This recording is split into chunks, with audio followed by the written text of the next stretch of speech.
कुछ भी पक्का नहीं, कुछ भी होता है जो कुछ भी सब खेल है। कच्चा नहीं, कुछ भी पक्का नहीं, कुछ भी होता है जो कुछ भी सब खेल है। Yes, people, people, people. Hi, everybody. Hello, everybody. Hi, everybody. Hello, everybody. Atul PS. Atul PS, where are you? Rahul Kanchan, where are you? Gopal Sir, where are you? Pooja Gupta, where are you? Everybody, everybody, come quick, come fast. Yes, people. Yes, yes, yes. Hi, everybody. Hi, everybody. Hi, everybody.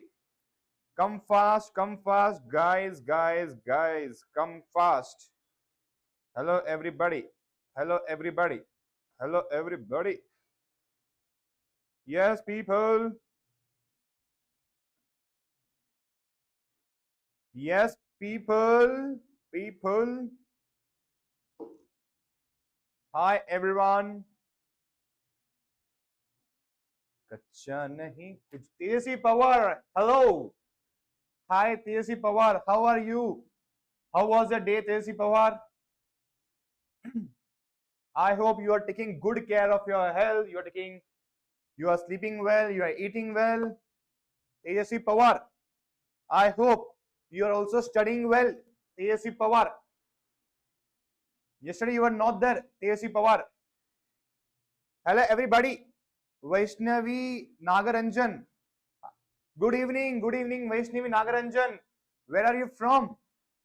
Vaishnavi Nagaranjan. Are you from Chennai? Tamil Pesula Ninga. Tejasvi Pawar is saying yes, sir. All right. Vaishnavi Nagaranjan. How are you, Vaishnavi Nagaranjan? Where are you from? Vaishnavi Nagaranjan, since 5 days, you were not there. Where were you, Vaishnavi Nagaranjan?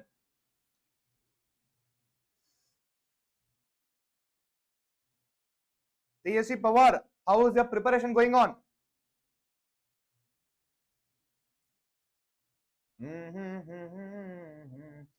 Vaishnavi Nagaranjan, you are saying yes, sir. For which question, Vaishnavi Nagaranjan?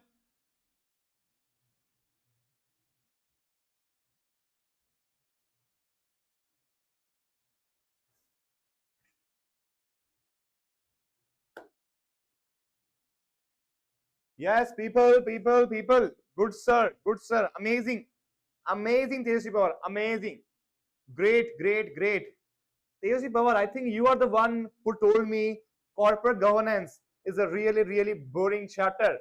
Am I right or am I right, Tejasvi Pawar?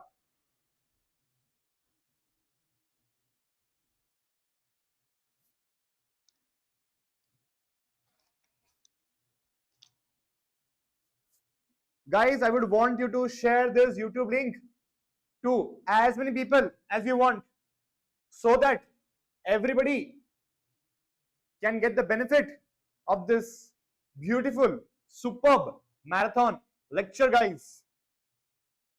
Give me a thumbs up if you have forwarded to all your friends. Call all your friends.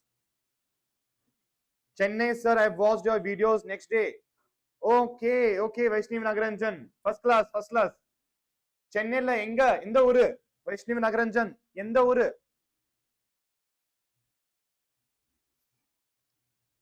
Guys, I would want you to share this link to as many people as you want. Please, guys, please. Only today and tomorrow, 2 days are left, guys. 2 days are left. Let's have as much fun as possible, guys. We are already done with 80% of the syllabus, guys. 80% syllabus.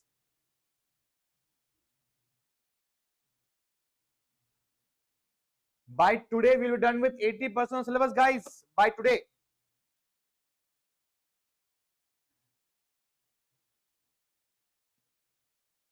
Tejasvi Pawar is giving me a thumbs up. Who all are watching, guys? Give me a quick thumbs up Is everybody there with me right now? Give me a quick thumbs up, guys.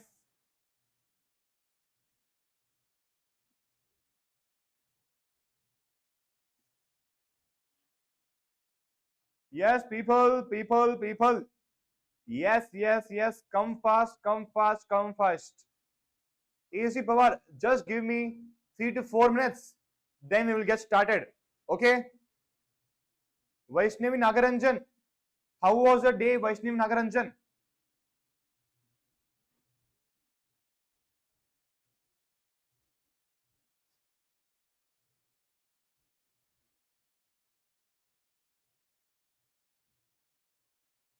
Yes, people.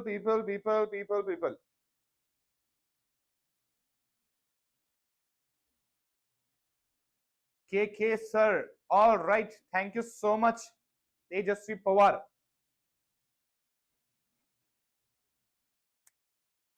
Guys, I would want you to score an exemption.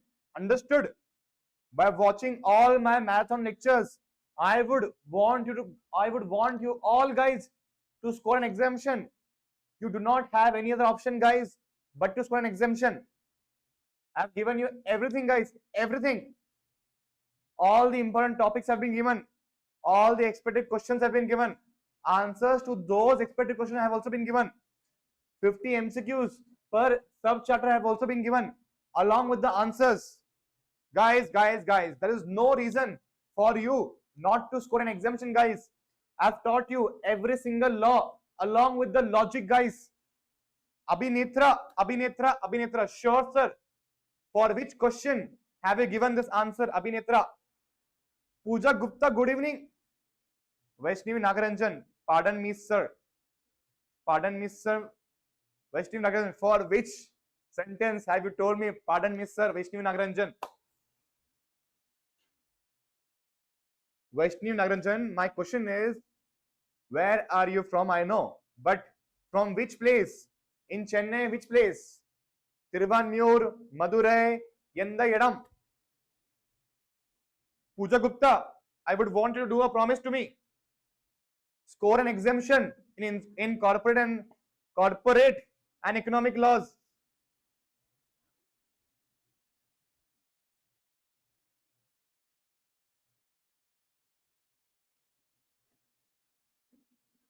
Sure, sir, for scoring exemption. Amazing, Abhinetra. First class. Amazing, guys, amazing. How was your day, Abhinetra? How was your day? Pooja Gupta, how was your day, Pooja Gupta? Siddesh Reddy. Hello, sir. Hi, Siddesh Reddy. Atul PS is back. Hi, Atul. How are you? How was your day, Atul? I hope you all guys slept well yesterday. Yeah. Koladur. Oh my God, Koladur. Amazing. Pooja Gupta, I give my best, sir. Amazing. Sir, can you arrange separate lecture if possible for super 50 questions? Please, sir, if possible. I didn't touch law still. So if Varshil Koradia, what is this, bro? What is this? Varshil Koradia, there's just 1 month remaining and you have not touched the book of law. How can you score? How can you pass this exam, Varshil Koradia? How can you cover the syllabus? 50 questions, Varshil Koradia. Not possible, na bro. Not possible. Varshil Koradia, I will tell you one thing. We have got 1 month left. 1 month left. At least what you can do, the best is study my notes thoroughly. In my notes, I have picked the top 10 to 15 topics from every single chapter. I picked the most important topics, Varshil Kuradia. Okay? I've given you MCQs, I've given you expected questions. Just read it, try to understand it, learn it. The language is, I have rewritten the entire language in such an easy language that even a 15, 16-old can understand this language. Okay? So, Varshil Kuradia, don't worry. You can still score an exemption, Varshil Kuradia. You can still score an exemption. Provided you read, understand and learn every single page of my marathon notes. Okay, Varshil Koradia. After this marathon ends, I'm going to come up with a video live. Now, guys, I really love talking to you guys. So what I will do is, I will come live. I will tell you how to prepare for corporate and economic laws in 1 month. You will end up scoring exemption. Varshil Koradia.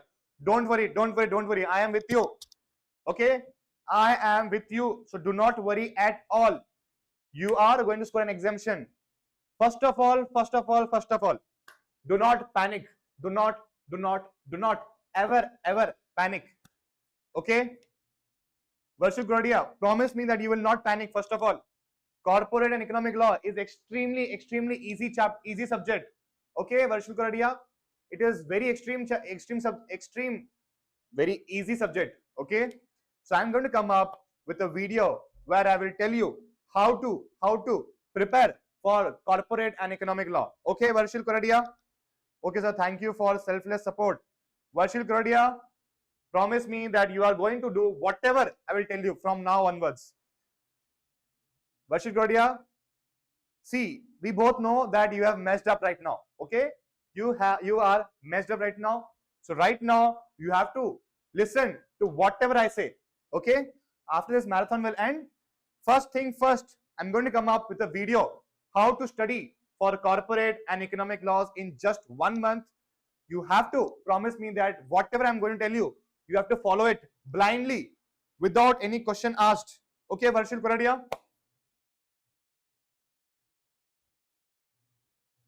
Understood, Varshil Koradia.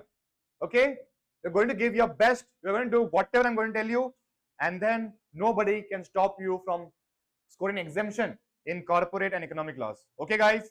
All right. Neetu, good evening, sir. Good evening, Neetu. Where are you from, Neetu? Varshil Koradia, where are you from, bro? Where are you from, bro? Guys, I will just talk to Varshil Koradia for a minute. Okay, please do not mind. Varshil Koradia, it is not possible to give you top 50 questions. Okay, I'm not a magician.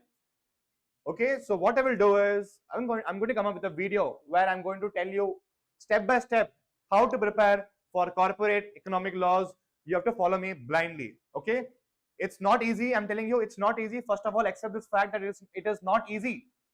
Okay, it is not at all easy. First of all, for you, you have got only 1 month to study, so you have to follow whatever I'm going to tell you from now onwards.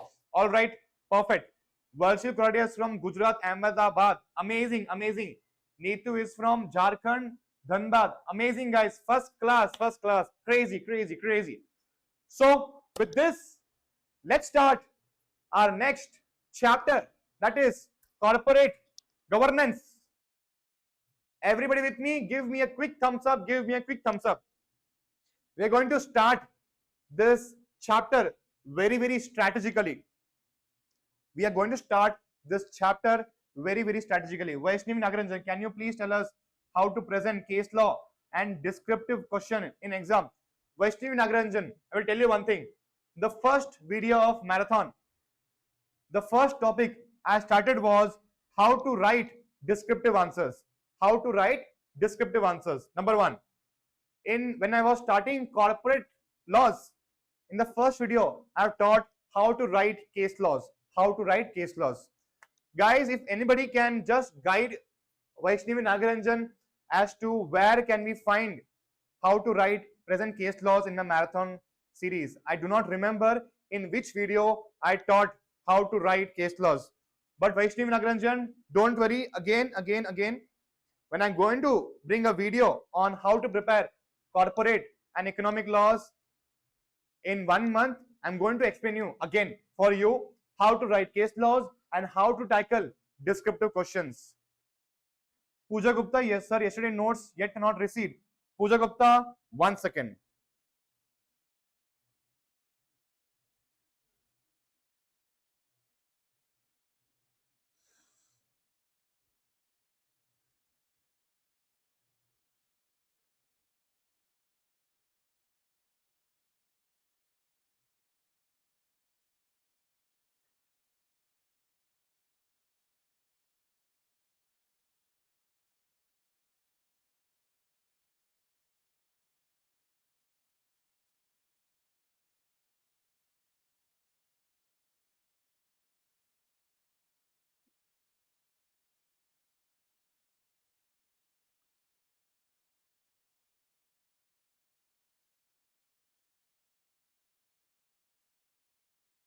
Yes, Pooja Gupta, your notes will be coming back to you. Your notes is in the process of reaching you soon. All right, all right, all right. Perfect, guys, perfect. With this, let's start our next chapter, that is corporate governance. People. A lot of students have told me that corporate governance is a very boring chapter. Am I right or am I right? Do you find this chapter boring, guys? Tell me, do you find this chapter boring? Give me a thumbs up if you find this chapter super boring.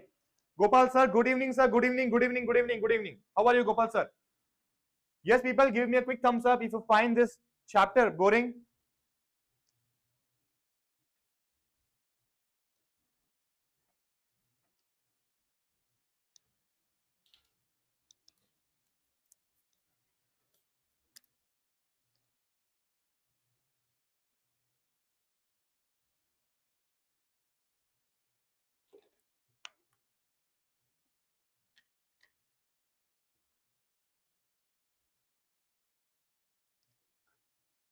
All right, all right, all right.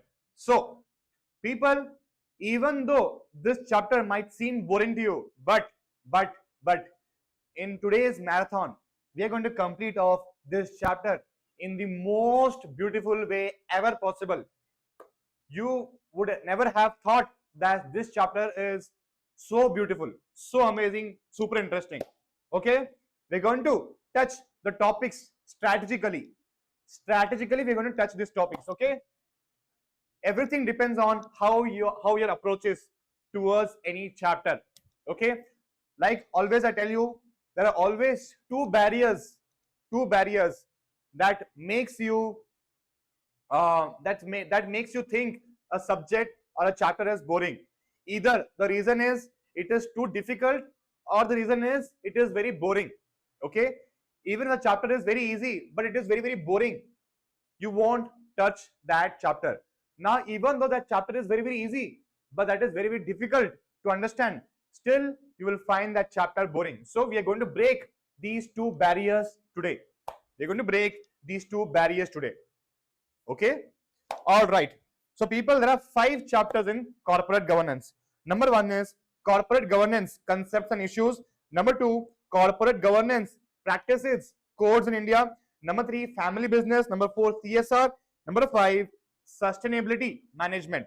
Okay. So among these 5 chapters, 4th chapter, that is CSR, is super long, and this is a chapter that you might find boring. Number 1. First and second chapter is of normal length. Third and fifth chapter, family business and sustainability management, is very extremely short chapters. So what we are going to do is, instead of touching the easy short ones first, what we are going to do is we are going to touch the most boring, the longest, the lengthiest chapter of corporate governance, that is CSR. CSR. All right, everybody listening, give me a quick thumbs up. Let's start the longest chapter, that is CSR. Give me a quick thumbs up if you guys are with me.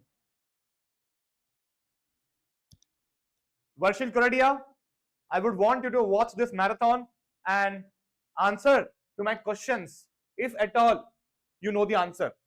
Okay, Varshil Koradia, if you are watching me right now, answer me. You have to stay with me. You have to stay with me for today and also tomorrow. Okay, guys, tomorrow is the last day of the marathon lectures. Insurance and business will be pending, guys. I'm going to come up with a separate lecture for all you guys, which will be completely recorded.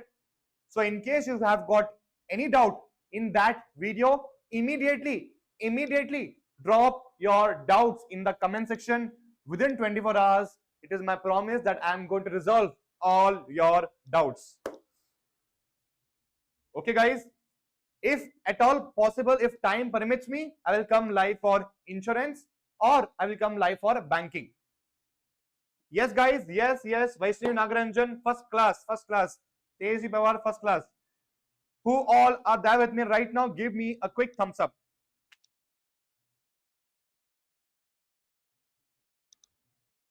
Okay, okay, let's not waste time. Quickly, let's start the fourth chapter, that is CSR. Guys, what I have done is I have rewritten the entire module, entire study material for this chapter in such an easy language that even a 15-16 old can understand this. Okay, provided I have included all the keywords that you should use so that you won't face any problem in case you are not watching this marathon.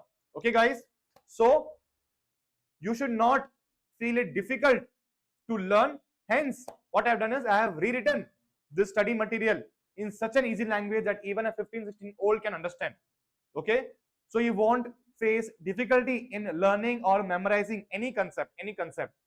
I've included a lot of examples in this chapter so that you won't find it boring. You will understand what type of examples I have included. Okay guys, let's start. Okay, so like how we approach any chapter traditionally, like we will go from starting, we are not going to do today. We are not going to follow that approach today. What we are going to do is we are going to touch the most interesting topics first, and then we'll come towards the last boring chapter so that we can finish it quickly, because the beginning should be very good. The beginning experience should always be very good for anything. Okay. Now, CSR in India, legal framework and applicability. I have simplified this in such an easy language, guys, anyone can understand. So people tell me, when is CSR mandatory? CSR becomes mandatory if one of the following is true for a company in the preceding financial year. What is that condition? Number one is net worth should be at least how much? 500 crores. Turnover should be at least 1000 crores. Net profit should cross 5 crores. If any of the following condition has been triggered, that means CSR is mandatory. Very easy. We all know this. We have all learned this in accounts and audit chapter. Next. So what now? What next? Now that you have touched the following thresholds, now what? Now you must spend at least 2% of the average net profit of the last 3 preceding years on CSR activities. Very easy. We all know this. Focus area should be social, economical and environmental development. This also we all know. Now, alignment must align with what? National development goals and public priorities. Okay. Perfect. Now, this one we are going to touch at the last.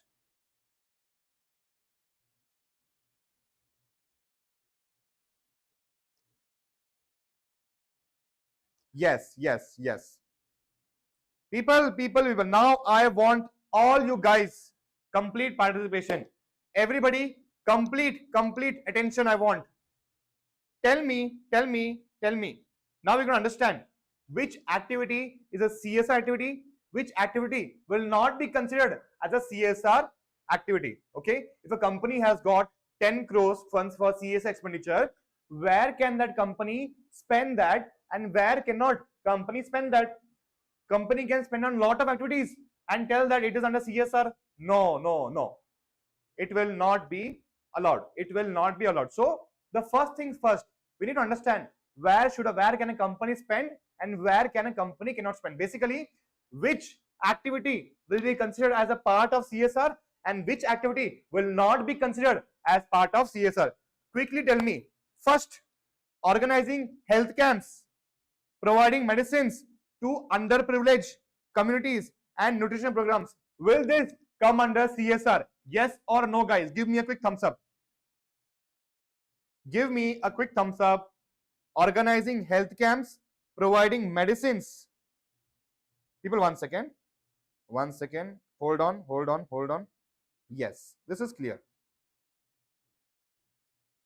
Is the screen visible, guys? Give me a quick thumbs up if the screen is visible. Also answer me the first question. Organizing health camps, providing medicines to underprivileged communities and nutrition programs. Yes, Atul, perfect, perfect, perfect, perfect, perfect, perfect, amazing. Correct? Everybody with me? Give me a quick thumbs up if everybody with me. Everybody is with me, guys. Number 2, building roads or setting up street lights for the company's logistics, not benefiting the community. Will this come under CSR? Perfect, Pooja Gupta. Perfect, ASC Pawar. Amazing. Tell me, building roads or setting up street lights for the company's logistics, not benefiting the community. Will this come under CSR?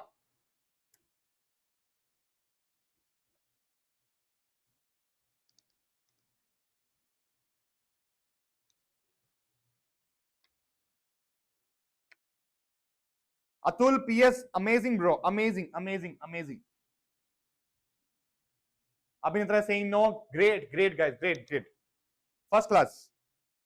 Providing scholarship, building schools, vocational trainings, IT courses, tailoring, digital literacy programs. Will this come under CSR? Will this come under CSR?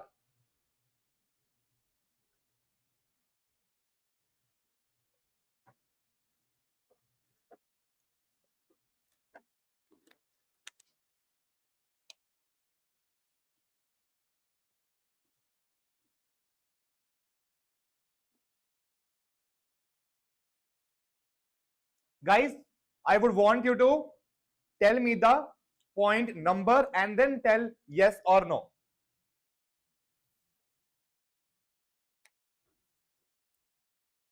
Abhinitra is saying yes, yes, yes. Perfect, perfect, perfect. Now tell me one answer. If all these things are only offered to employees children are offered scholarship, then will this come under CSR? Employees children.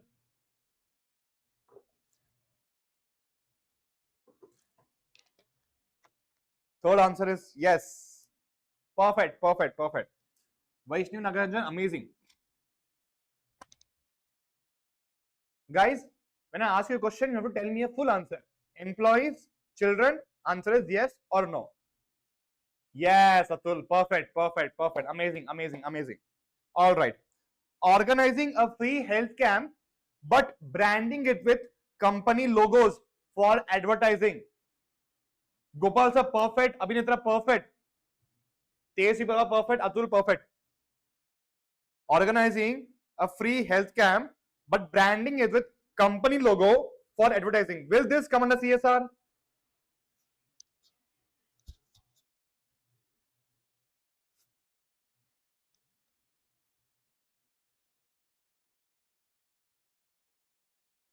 Perfect, Atul. Perfect, perfect. Amazing, amazing, amazing, amazing. People, after this, I'm going to ask you one simple basic question. You have to tell me the answer. Genuinely. Tejasvi Pawar, great. Abhinitra, great, great, great. Supporting marginalized communities, training for employment, and empowering women or the disabled. Will this come under CSR? Vaishnav Nagarajan, employee children is no. Perfect, perfect, perfect. Great.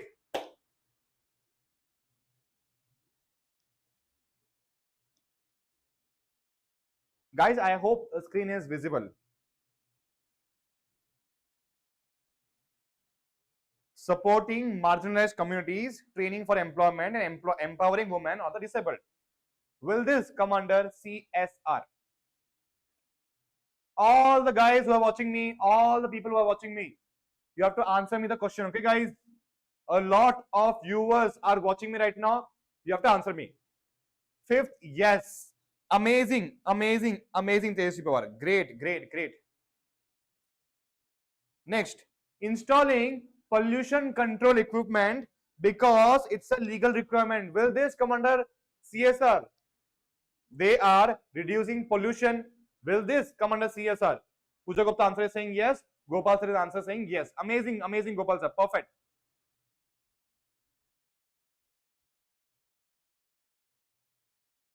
Abhinitra saying yes for 5. Yes, 5. 5, yes. Okay. Great, Atul. Great. Abhinitra, perfect, perfect, perfect. Gopal sir, perfect.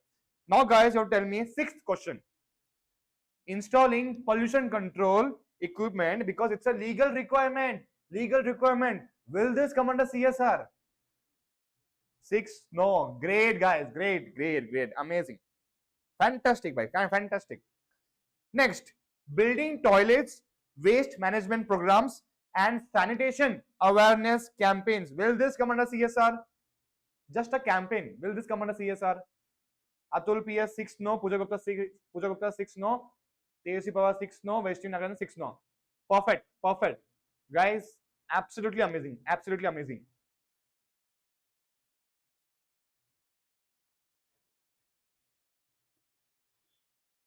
Varshil Kuradia, are you watching me right now? Varshil bro, Varshil buddy, are you watching me right now?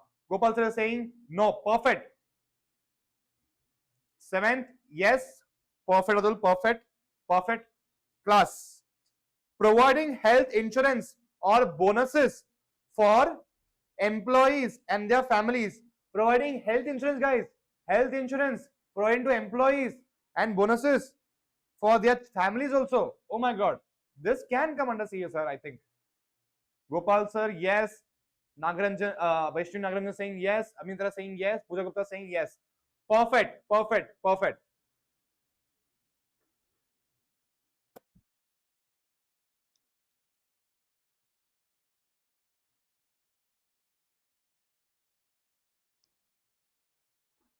8th answer, no. First class, Atul. First class. 8th answer, no. Carrie Chris 1 Simus. Hi, Carrie Chris 1 Simus. How are you? Where are you from? Carrie Chris 1 Simus. 8th answer, no. Perfect. Gopal sir, perfect. Vaishnavi Nagaranjan, perfect. Pooja Gupta, perfect. 9th, setting up schools, hospitals, infrastructure in underdeveloped areas. Yes or no? Guys, after these questions, wait for the, what do we say? Wait for the twisted question. I am fine, sir, from Chennai. Carrie Chris 1 Simus. Is this your name, Carrie Chris 1 Simus? 9th answer, yes. Perfect. Donating funds to political parties or for re-election or for election related purposes. Gopal sir, amazing. Abhinitra, amazing. Pooja Gupta, amazing. Atul, perfect guy. Perfect bro, perfect. Vaishnavi Nagaranjan, class.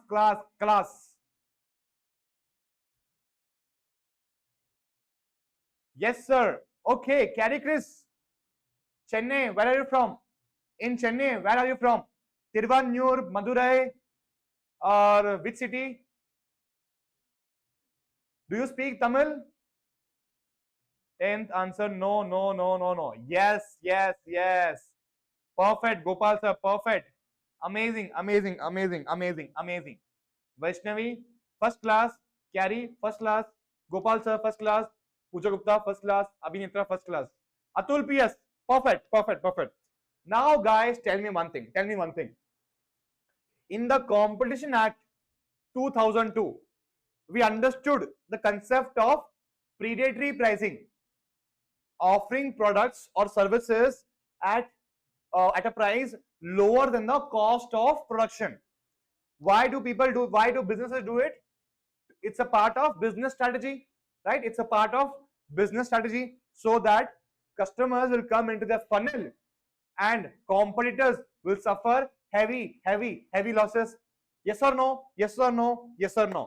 Now, Reliance Jio, when it launched free 4G services, which was a part of business strategy, because of which all the customers benefited from Jio. And the competitors suffered heavy losses. Now tell me, if I were Mukesh Ambani, can I claim this expense? Mukesh Ambani incurred an expenditure of 3 lakh crores in providing free 4G services, Mukesh Ambani incurred 3 lakh crores in providing 4G services. Now tell me guys, tell me, if I were Mukesh Ambani, would it be right to say that I can claim this amount under CSR expenditure? Do you think it would be right to say that I can claim this amount as part of CSR expenditure? Because why CSR expenditure? Because of 4G, free 4G services, a lot of people who were in underprivileged rural areas, who did not ever had access to internet, now these people had access to internet suddenly. Now these people were studying, these people were getting highly education degrees because of only one thing, free 4G services. Because of internet, they were able to pass the exams. Because of internet, they were able to watch lectures. Atul PS is saying no, not CSR. It's a business expense, just like discount or freebies. Gopal sir is saying no. Guys. What if I told you that Mukesh Ambani, Reliance Industries, claimed this amount as part of CSR expenditure, and nobody could stop him from claiming that expenditure as CSR expenditure. The reason is valid, guys. The reason is valid. Women who were completely unemployed in rural areas, women who were just cooking and only doing household work for their husband and their family members, suddenly because of internet, they were able to get the learning. They were able to get the quality education which was offered in city place areas. Suddenly so many people started studying, started learning, started doing a lot of things. Because of free 4G services, they were getting employment. Because of free 4G services, they were able to complete their education, without which it would never have been possible. Without internet, it would have never been possible for them to complete the education. But because of 4G services, they were able to complete the education, and now they are employed in cities. Why? Because of only one thing, free 4G services. Now tell me, let's forget about the business strategy, let's forget about everything. Let's now try to understand, did 4G services really created an impact in social and economical sector not in social and economical aspect of the society? Tell me one thing, because did free 4G services created an impact in terms of economic and in terms of social? Yes or no? Yes or no? Yes or no?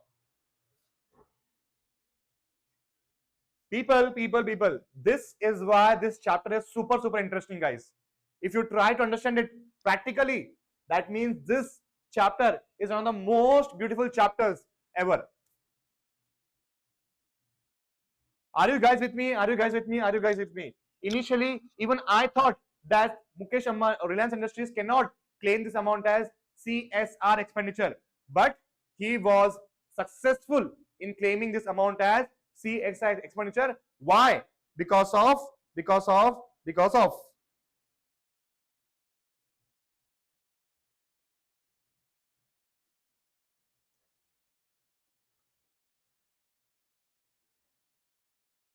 CS. One thing, expend CS activities, address key social issues, and aim for social, environment, and economic development.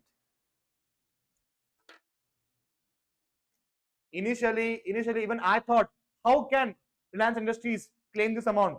Everybody questioned Reliance. How can you claim this amount as CS expenditure? It was a business strategy. But in the end, if you look at the impact it caused, it was massive impact, massive. Yes, guys. Now, is it interesting? Ambani always right. Yes, Atul. Yes. Ambani always right. In the FDI chapter also, we understood. Not in FDI chapter. Which chapter was that? Which chapter was that? Walmart, Future Group.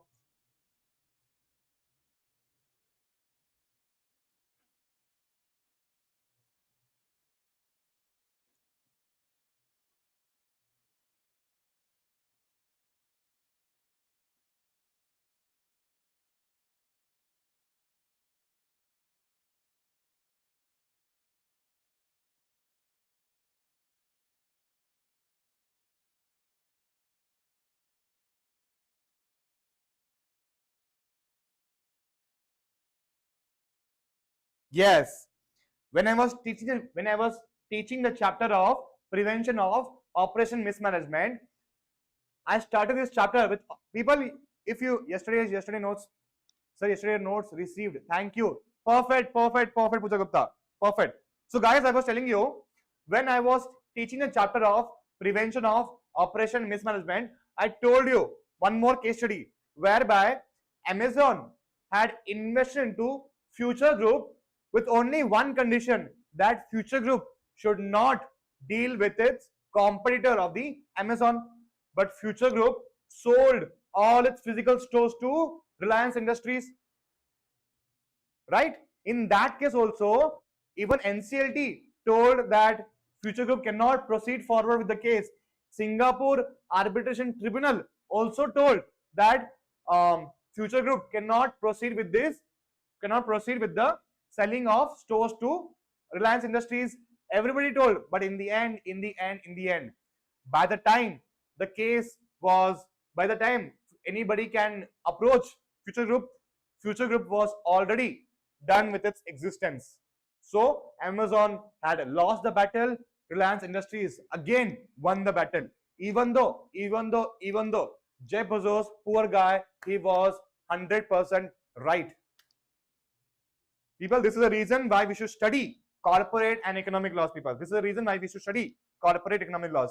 Tell me, is it now interesting? Yes or no? Is it interesting? Yes or no? Give me a quick thumbs up. Give me a quick thumbs up.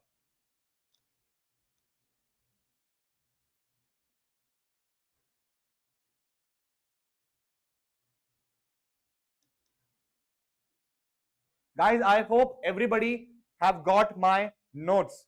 I hope everybody got my notes. If you did not get the notes, immediately tell me in the chat section.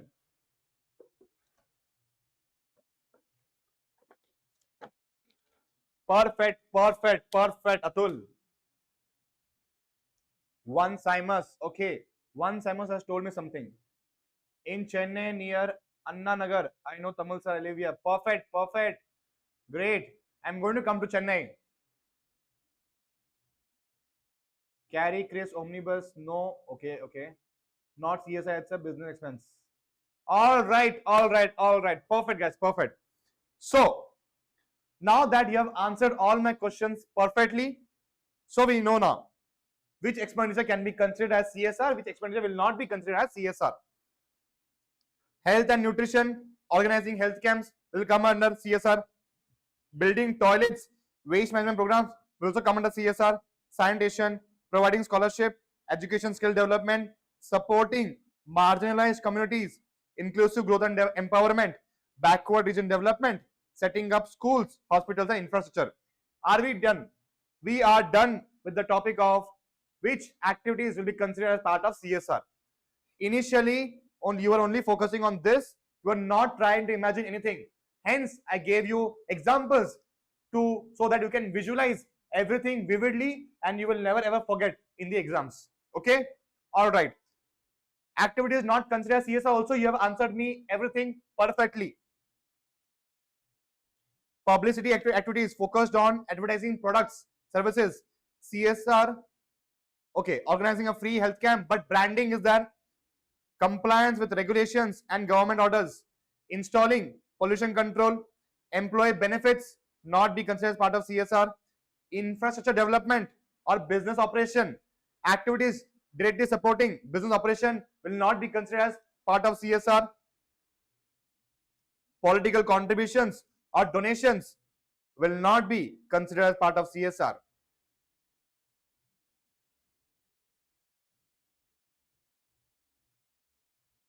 Yes, yes, yes. Over here, you will ask me now, why, sir? Then how can Reliance Industries claim this as CSR amount? People, you need to ask one question to your heart. To your heart, you have to ask one question. Did 4G services really create an impact in social and economic sector? If the answer is yes, that means it is not a direct business operation. Okay, guys. So we are done with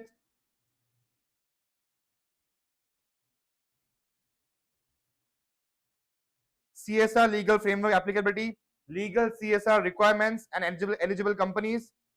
Then we are done with activities considered as part of CSR, activities not considered as part of CSR. Now that we know that a company is supposed to implement or incur CSR expenditure, now how can a company implement CSR expenditure? We're going to understand. People tell me one thing: is my screen very clearly visible? Clearly visible? Yes or no?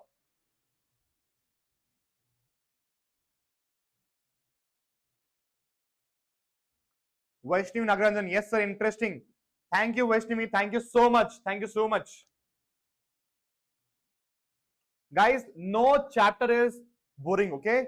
It is just your approach towards how you are trying to approach that particular chapter. Even insurance is not boring, neither banking is not boring. Yes sir, visible. Perfect. People, now that I know, let's say I am Byju's, okay? Now I know that I am supposed to spend 10 crores in CSR expenditure. I am supposed to spend 10 crores in CSR expenditure. Now what? How will I spend this CSR expenditure? To which person I will include as middleman? To which part of activity I will incur CSR expenditure? Everything that we are going to understand. Start till end. Okay. Number one is, imagine you are Byju's people. You are in which sector? You are in education sector. So the first thing is to determine the thrust area. Thrust area means what? Focus area from the broad CSR activities. Under Schedule 7, there are list of CSR activities. Broad list of CSR activities. Among those list of activities, you have to choose which activity you have got expertise in based on company expertise and resources. Which means what?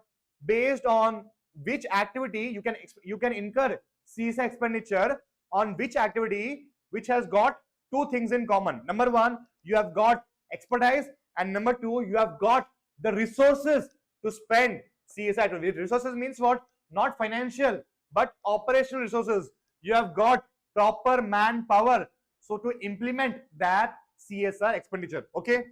So now that I am into education sector, obviously I would not incur CSR expenditure in pharmaceutical sector, because being in education sector, I have got expertise in the education sector only. I do not have the expertise in the pharmaceutical sector.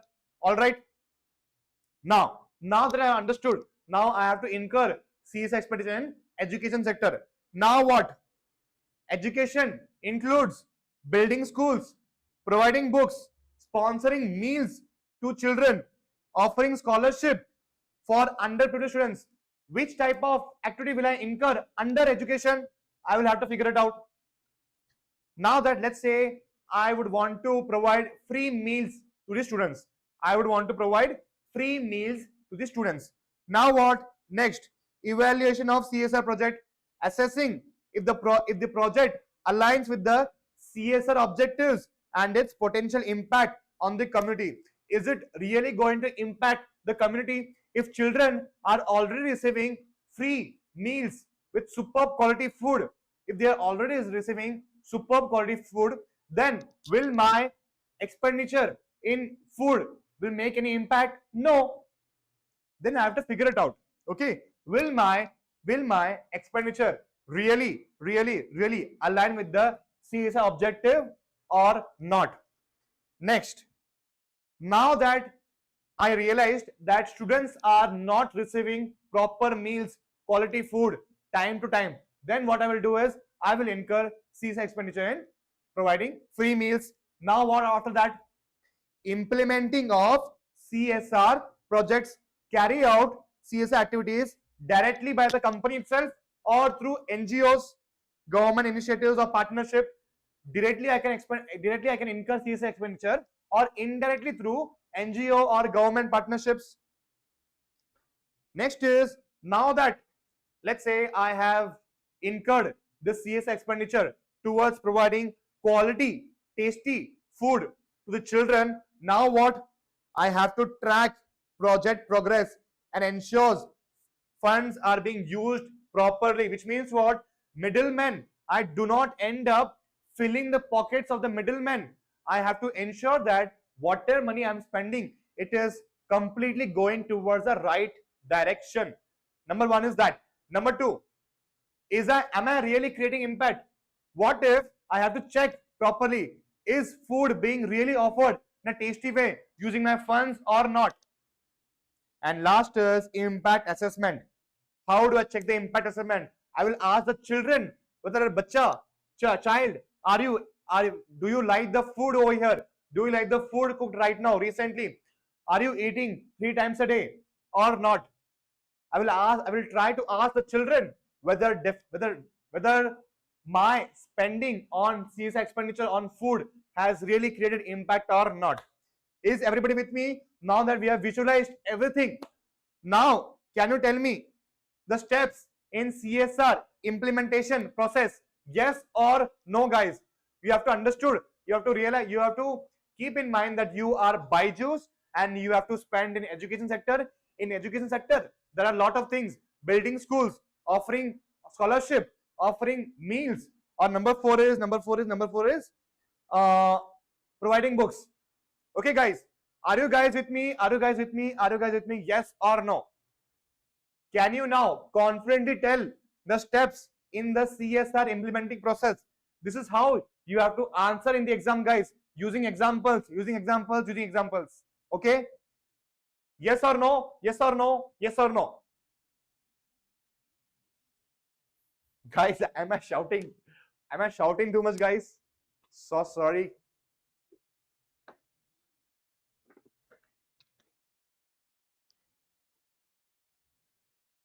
All right, all right, all right. Vaishnu Nagaran is saying yes, yes, yes. Perfect, perfect, perfect. Now, next, collaborative projects for CSR activity, which means what? If I decide to spend CSR expenditure not directly but indirectly through implementing agency, then what are the types, not types, in what all ways I can approach implementing agencies? Either I can collaborate with companies. Number one is I can collaborate with multiple companies in the industrial area fund to fund the development of vocational training center for underprivileged youth. Or number two, public private partnership. I can partner with whom? Swachh Bharat mission to build and maintain toilets in rural areas. Number two. Number three, the third option is collaboration with specialized agencies like what? NGOs who are specializing in malnutrition treatment programs to execute its CSR initiative. So number one is I can collaborate with multiple companies. Number two, I can collaborate with government, Swachh Bharat mission, building toilets. Number three, I can collaborate with specialized agency like NGO who have got specialization in malnutrition treatment. Is everybody with me or not? Is it interesting? Is it interesting using examples? Yes or no, guys? Yes or no? Guys, in the beginning, I'm going to be very, very slow to create that excitement, to create that energy. Once we are all set, gradually I will increase the pace without you even knowing. Understood, guys? Understood? Yes or no? Give me a quick thumbs up. Atul PS is saying yes, sir. Chris is saying yes, sir. Amazing, amazing, amazing, guys.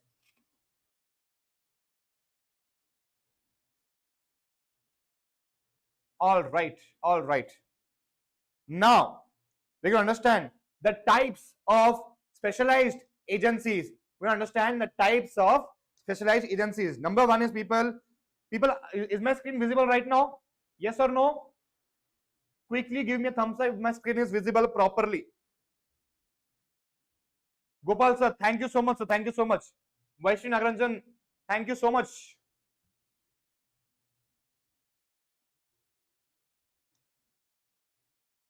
You guys are absolutely amazing people. Amazing.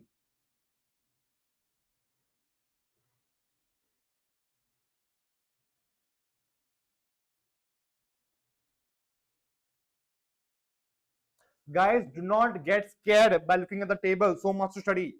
Nothing is rocket science. It is extremely very easy. It is just that I have included examples so that in case while you study, you won't feel as if I'm not able to understand anything. Simply just read the example, try to visualize, your topic will be done. Okay? First rule towards anything is do not get panic. Do not get panic. Okay? All right.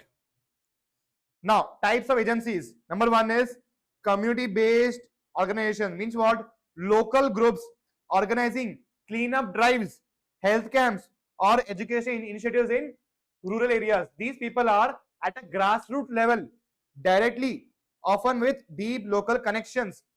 Okay, these people work at the grassroots level while to execute the CSR activities.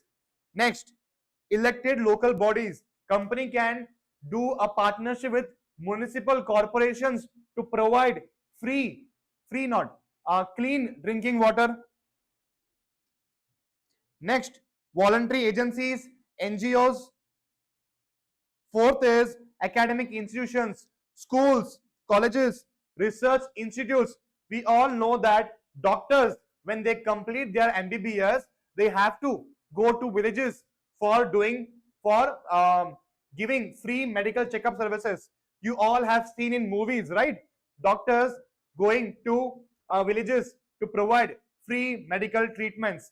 That is again a part of CSR under academic institutions. Next is trust and mission, religious or social organization that are involved in charitable and community welfare activities like Tirupati. There are a lot of trust in Tirupati Balaji, right people? How is trust different from NGO? NGO only and only deal with CSR activities, but trust deal with a lot of activities. Among those activities, one activity is CSR activity. Okay, guys. Next is self-help groups. A women's self-help group providing financial literacy programs in rural areas. Women's self-help group is formed for what purpose? To provide free financial services to whom? To people in rural areas. Number 7, government and semi-government. A company partnering with government agency for rural electrification project. Company partnering with government agency to set up. Sir, I have doubt in Byju's. If they spend any money in education sector, it will directly or indirectly help to grow their business. Then how they can spend in education sector? Atul PS, tell me one thing. If Byju's are providing books, high quality books, high quality, what do we say, schools to the rural areas, then don't you think the schools will be benefited?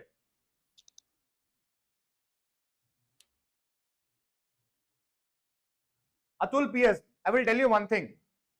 I'm not saying that CS expenditure has to be incurred without getting benefit to business. No. You can get benefit to the business, but your primary objective should be benefit. You have to create an impact in social, economical, and environmental. If your main impact is causing an impact on the environment, social, or economical, then second priority can be given to you. But first priority should be given to them. Okay, guys. Okay, Atul PS.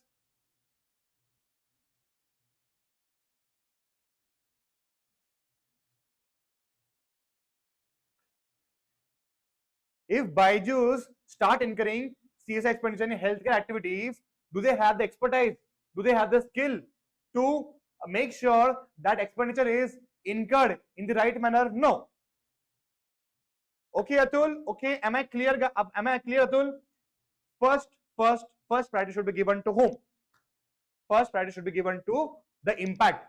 What impact it is causing? Yes, perfect. Yes, perfect. Now, what was I telling? All right. Next is women's organizations, women's groups running skill training programs for women in rural areas. People, you may get confused in this and this. Okay, self-help groups not necessarily mean that it should include women. They can include anybody, but over here it should definitely include women. Okay, guys. So close your eyes for a minute and just try to recollect whatever things come, whatever examples coming to your mind. Okay, try to visualize what all examples are coming to your mind. Number one is two things in the last we understood was self-help groups and women's organization. Number two, then we understood education institutes, education academic institution. Number three, next was what we are not next what we Tirupati is again charitable trust. Charitable trust means what? One more thing is there, NGO is there, NGO. Then what? Grassroots level, community based. Number one. And then what? One more thing was there, elected local bodies, municipalities, and then government and semi-government organizations. And last is voluntary agencies, NGO. Are you able to visualize now, people, using the example? This is how you should study everything. You should not mug up. You should not by heart or rote learn anything. Okay, guys, give me a quick thumbs up if you guys are with me right now. Give me a quick thumbs up if you guys are with me.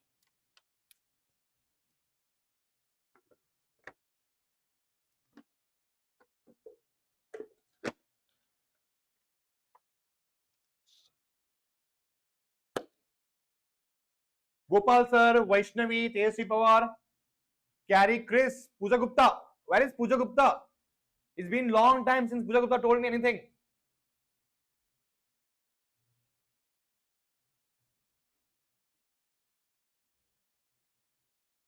Abhinetra, are you with me, Abhinetra? All right.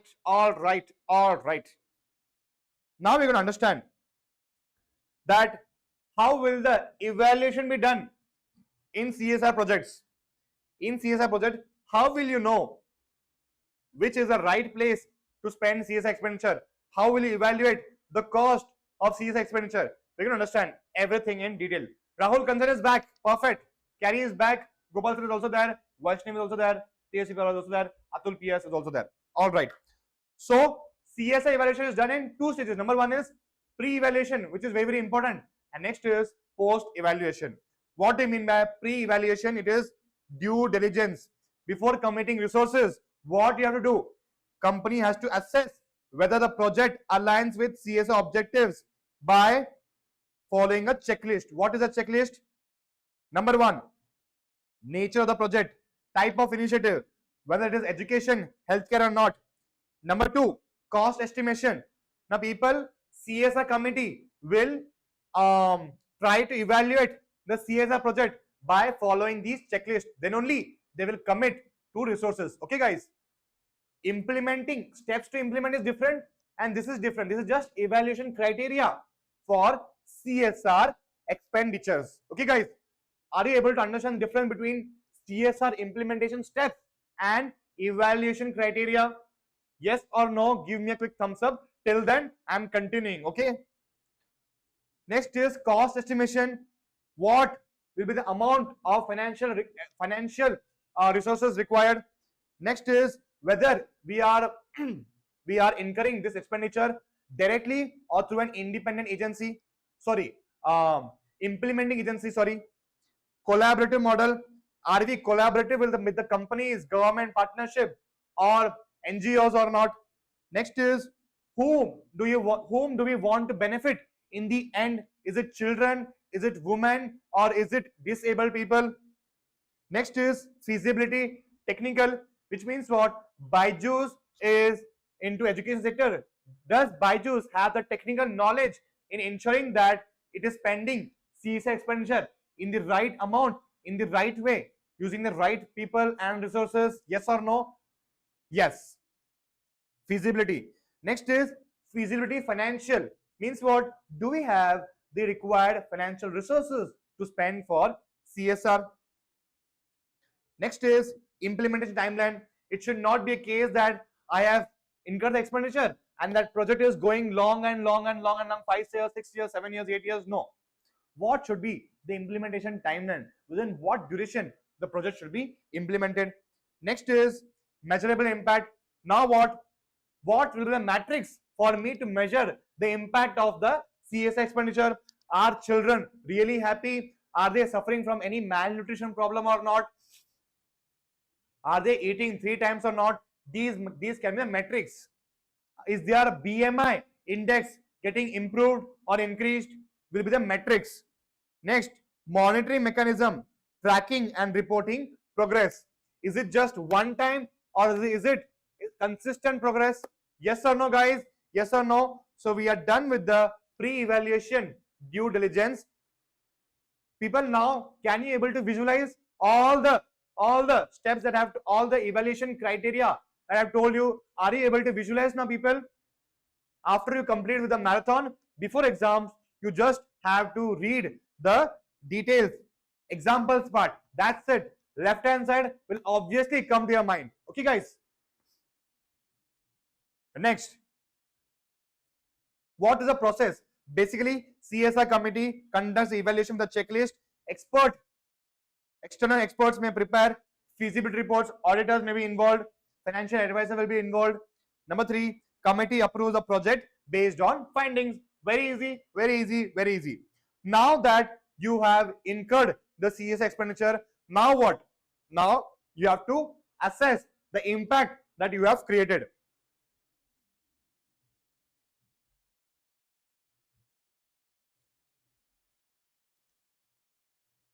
This ensures the project achieves its intended outcomes.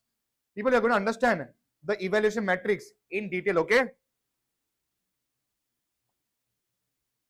Now, people, implementation of CSR projects. This is very easy, very easy, very easy.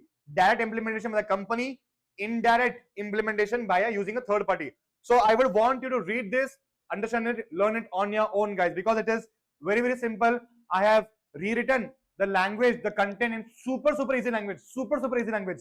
So I don't think so it is important for me to now also go through this topic. Okay, guys. 1 and 2, very easy part. Implementation, easily you can answer this. Advantages, disadvantages. It's like a BCom question. Okay, guys. Content is like a BCom content. Advantages and disadvantages. You just have to use your logic to answer. If third people are involved, what are the advantages you can have and what are the disadvantages you can have? If there is no third party involved, what are the advantages you can have and what are the disadvantages you can have? Very easy, very basic, people. Okay, guys. So I'm not going into this. Problems in CSR implementation, obvious, people. Internal challenges and external challenges. Also, I'm not going into it, people. I would want to take a quick screenshot to those things which you have to read, understand and learn, people. Okay, please take a quick screenshot. 5, 4, 3, 2, 1. 5, 4, 3, 2, 1. 5, 4, 3, 2, 1. 5, 4, 3, 2, 1. Problems. 5, 4, 3, 2, 1. 5, 4, 3, 2, 1. Okay, people, if we get some time, if we complete everything by, let's say, 9:45 or even 10, then we will come to this part if we have time. Okay, because, people, one thing I will tell you, in this chapter 90% topics I have picked. 90% of topics I have picked because I know that everybody is finding this topic super boring.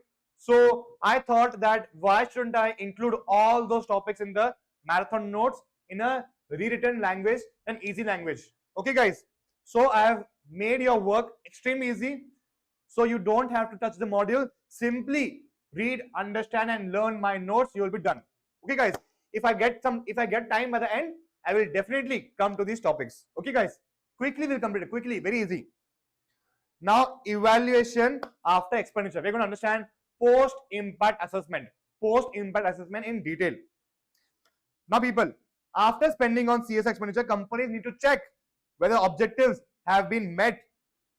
Monitoring and evaluating CSR objectives. What projects? What will these steps involve? Number 1 is periodic assessments, regularly checking to track, which means what? I have to appoint a person from my company to go and see and check whether my money is properly used or not. Number 2, data collection. recording project outcomes. How exactly are the children doing? Is their BMI index getting improved? You have to test, you have to check their food. Is it really tasting well or not? Are they getting food 3 times a day? Next is progress evaluation, comparing actual results to planned targets. Let's say I am starting a school. People, let's take an example of school over here. Okay, let's say I have built a school. Let's say I am Byju's. I have built an amazing school in a rural areas. Now what? Number one, periodic assessment means what? Are children regularly coming to school? Yes or no? Otherwise, what is the use of me building a school? Number two, data collection. How are they scoring exactly? Are they still failing in the exams or not? Number three, progress evaluation, which means what? How many students were not getting education before I was building school? Now, after the school was built, how many students are actually getting education?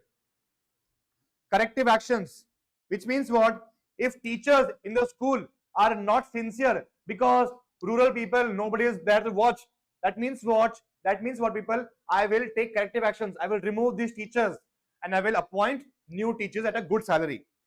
Next is concurrent and final assessment. Means what? Evaluation should occur during and after project completion. Very easy, people. Evaluation after expenditure. Are you able to now understand, people? Using scenarios in mind, are you able to understand these concepts in the easiest way possible? Yes or no, guys? Give me a quick thumbs up if you guys are with me.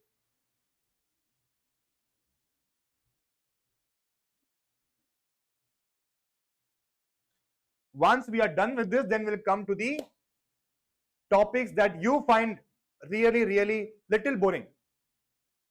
All right, 20 people are watching. That's super amazing, guys. Super amazing. It's a lovely feeling to watch so many people watching. People, I would want you to share this link to as many people as possible. Let everybody understand, learn this boring chapter in a super beautiful manner. Is everybody with me? Give me a quick thumbs up. Give me a quick thumbs up.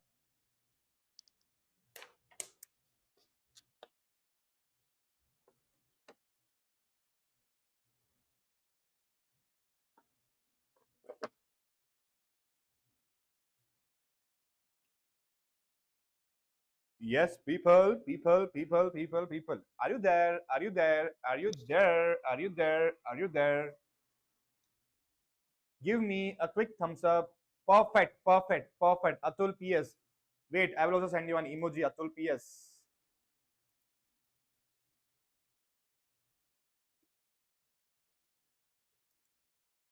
How do we send the emoji, guys? How do we send the emoji? Yes.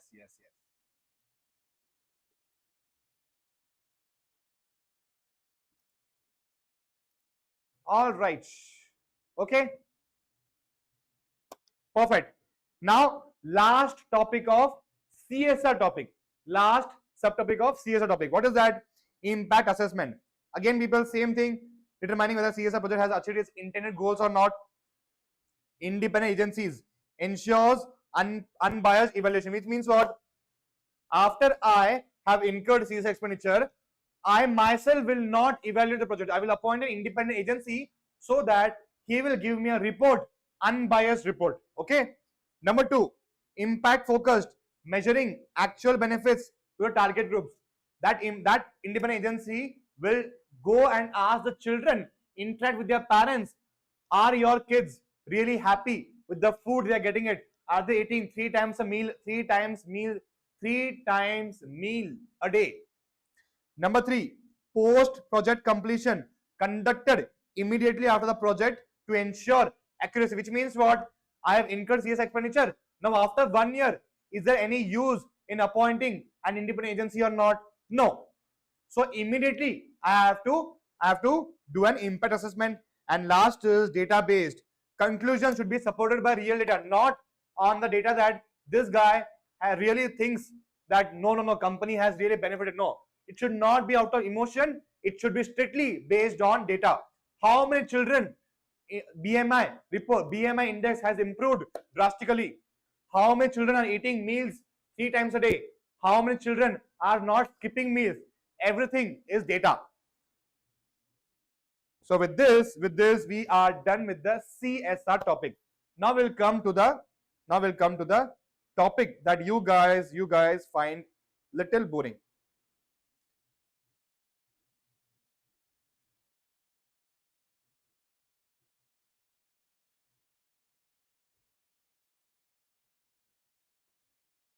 Yes. Everybody with me, give me a quick thumbs up.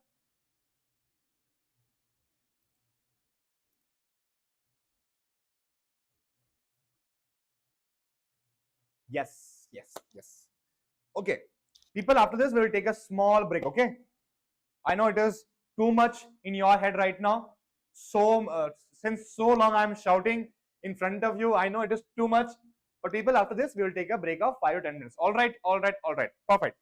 Now, what do you mean by national guidelines on responsible business conduct, people? Basically, it's 9 core principles that every business should follow for what?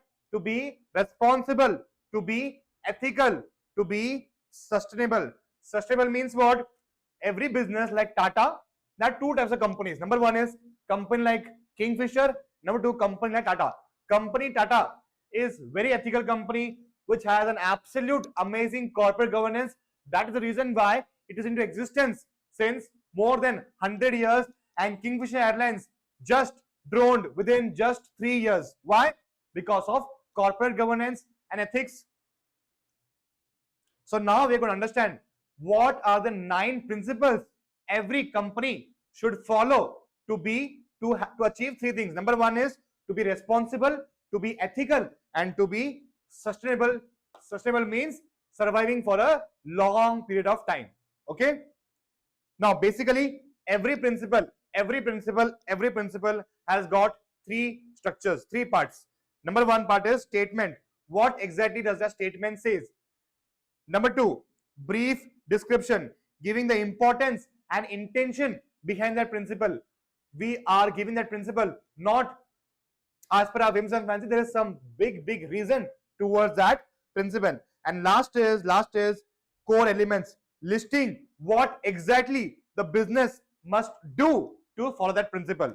Just stating the principle and the intention behind the principle is not enough. You have to tell to the business how exactly are you supposed to follow that principle. Okay, guys? Because all 9 principles are interlinked, you can't follow one and ignore the others. A company must apply them all together as a whole. Now let's understand what are these 9 principles. NGRBC full form is National Guidelines on Responsible Business Conduct. People, I would want you to understand one thing. Not every topic in my notes is important for you to learn. Okay, some topics I have added from the module which is not important, so that you should not miss or what do we say, you should not miss or skip anything. Okay, guys, I would want to take a quick screenshot so that once you print my notes, you will immediately mark which topic is important, which topic is not important. Okay, guys, everybody with me, give me a quick thumbs up. Perfect. Yes.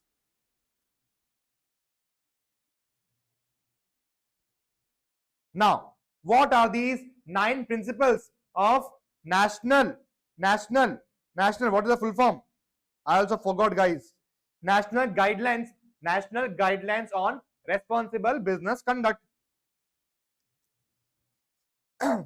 Number 1. People, just give me a quick thumbs up if my screen is visible to you. Give me a quick thumbs up if my screen is visible to you. People, this topic that you really hate, I'm going to explain you in the most beautiful way ever possible. So sorry for showing excessive energy, people. All right. Everybody is with me or not?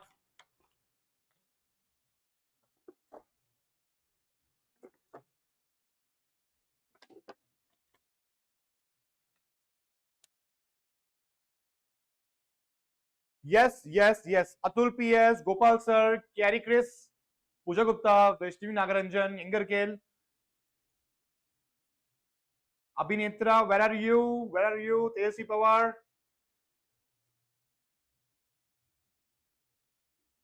Yes, people. Everybody is with me or not?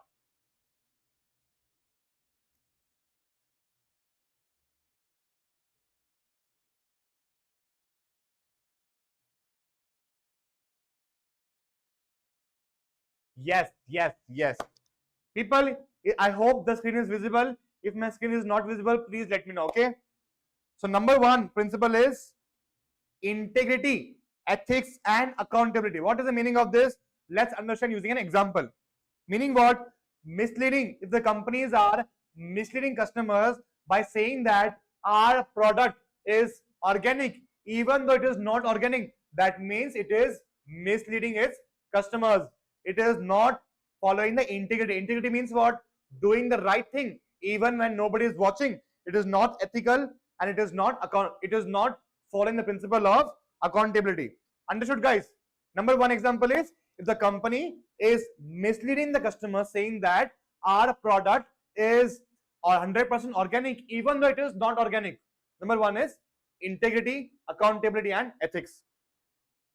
Number two is sustainable, safe product and services. What is the meaning of this? A mobile phone company is using recyclable materials and safe battery disposal systems to avoid environmental harm. That means it is following the principle of sustainable and safe products and services. Two things we understood right now. Number one is 100% organic. Number two is disposal of batteries without causing harm to environment. Number three, employee well-being and fair treatment. A garment company is paying fair wages and providing proper, safe, clean, hygienic working conditions. That means that garment company is following this principle of employee well-being and fair treatment. Understood, guys? Amazon does not follow this principle. In Amazon, there is a rule to all the employees that says that maximum you can use washroom for 5 to 10 minutes a day max, not more than that, people. Employees over there in Amazon do not have the freedom to use washroom for more than 10 minutes, because if so many employees start taking breaks of 15 to 20 minutes, half an hour, 1 hour, then what? If so many employees are taking, let's say 20,000 employees are taking a break of 1 hour, 20,000 hours are wasted in Amazon. That is the reason why Jeff Bezos has strictly told to the employees that they cannot use a washroom, they cannot take breaks for more than 5 to 10 minutes, which is very, very wrong. Number four is stakeholder responsibility. Means what? A chemical factory which is investing in a wastewater treatment plant to protect local rivers and communities from pollution. Which means what? A chemical factory, they have the option to release the waste into a river without getting any what do we say, claims, without getting involved into fights. So a chemical company is voluntarily installing and investing in the wastewater treatment plant so it won't end up polluting the river. This is fourth, stakeholder responsibility. Number five, respect for human rights, which means what? A company is ensuring no child labor is used in its factory or supply chains. Again, human rights. Number six, environmental protection and restoration. A construction company using eco-friendly materials to construct buildings. Number seven, responsible advocacy in public policy, which means what? Company should support the right people and not the wrong ones. A renewable energy company is supporting for policies that promote solar power plants instead of supporting industries that are polluting. Number eight, inclusive growth and equitable development. A telecom company offering free digital literacy to training to rural areas to reduce the digital divide, which means what? Let's say Reliance Jio is now providing not only free Jio services but also providing free digital literacy services to all the people in the rural area, so that they know how to use mobile phones, they know how to surf internet, they should know how to get education just by simply watching lectures, so that they want, so that we do not create an India where there is a digital divide. Some people are extremely knowledgeable in digital in operating digital devices, and some people do not even know what mobile phone exactly is. And last is consumer welfare and responsible business practices. What is the meaning of this?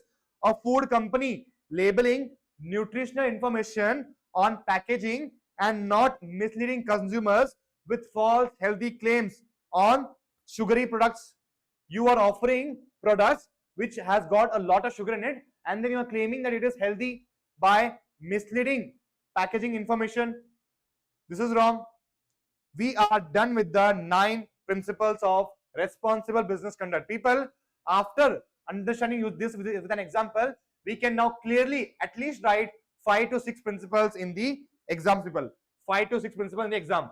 Is everybody with me? Give me a quick thumbs up or not. Okay, give me a quick thumbs up, guys. Give me a quick thumbs up. Everybody understood or not, people?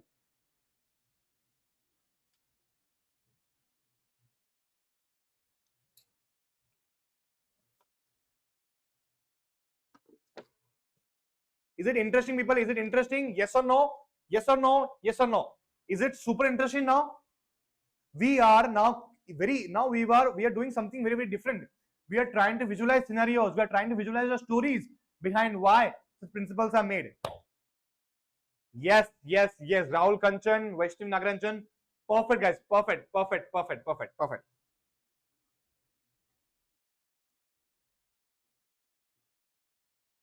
Now we are done with the most difficult topics in this chapter. Now we are going to tackle little boring topics. Okay, Vaishnav Nagaranjan, interesting.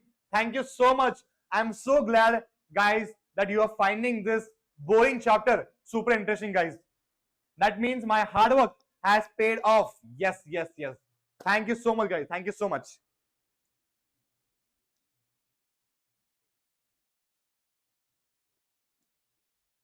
Now let's understand the principle that we understood, 9 principles that we understood. To which companies it is applicable? To all the business. Basically, government wants all the companies to follow these 9 principles. It is not mandatory, but it is suggestive in nature. It is applicable to all business, big or small, listed or unlisted, Indian companies and also foreign MNCs. It is encouraged to follow principles across vendors and partners too. Special guidelines to help MSMEs adopt ethical and sustainable practices without extra burden. Which means what? MSME are not required to follow all these 9 principles. They can get some amount of what do we say, concession in not following some of the principles. Pooja Gupta, what was the message that you deleted? I want to know. Next, people, CSR reporting, BRSR. People, every listed company, top 1000 listed companies now have to file BRSR report with SEBI. Every listed company now, top 1000 listed companies now have to file BRSR report based on these 9 principles. What will the structure will be? The 9 principle is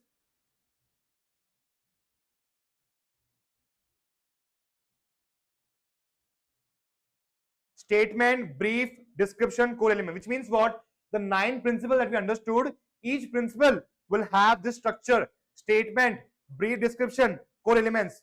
Now, when the company will be reporting to SEBI that they are, how are they following or how are they complying with these 9 principles, they have to give clear information as to how are they implementing these 9 principles. Okay, but nobody is going to touch, nobody is going to check, nobody is going to come behind the company to see if they are checking, if they are doing it or not.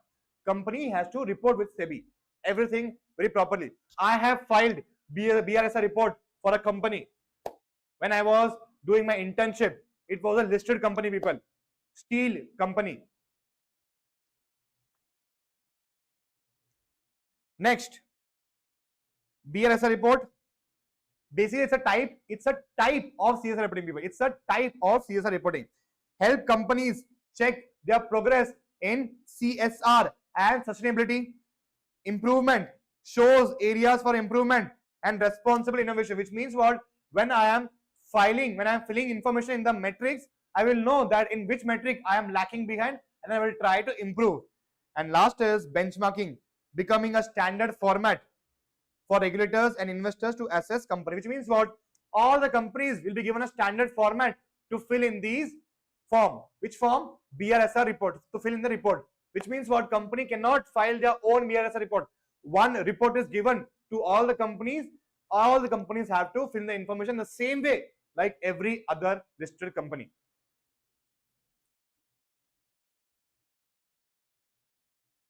All right.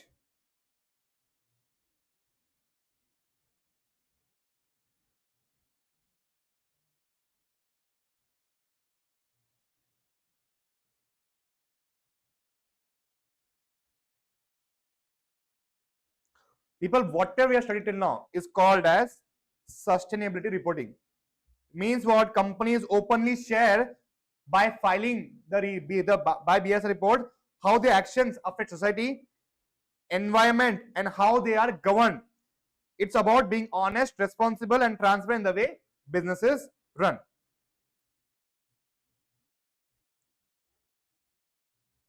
So people, we are done with the 90% topics.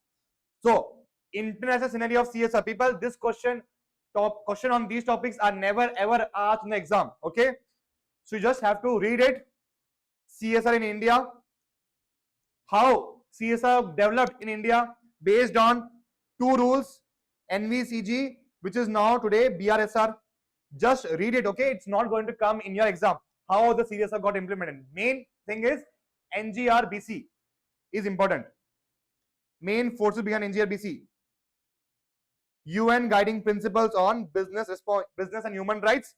Details are: government must protect people, businesses must avoid causing harm, victims must get justice. Details: impact is companies must respect human rights, must avoid doing anything that harms people or communities. SEBI's guidelines, BRR, which is now today BRSR report. SEBI made it mandatory for top 100 listed companies to file CSR report. Today, 1000 listed companies have to file not BSR report but BRSR report. Business responsibility sustainability reporting. Reports are based on NVGs. What are NVGs? National Voluntary Guidelines, people.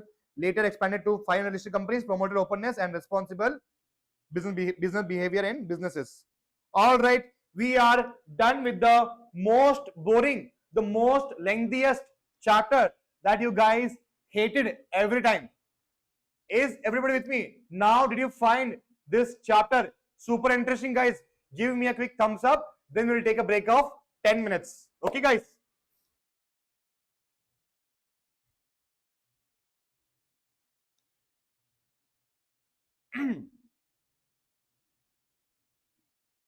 people, one sec. I have given you expected questions. I have given you answers to these expected questions also. Okay, just read it and then you will be done. Now, let's solve 3 MCQs, then we will take a break. Rahul Kansan, is that okay for you? Carry Chris, let's take a break of 5 minutes and then we'll continue. Let's solve 5 MCQ. Wow, what am I saying? Let's solve 3 MCQs, then we will take a break. Okay, guys?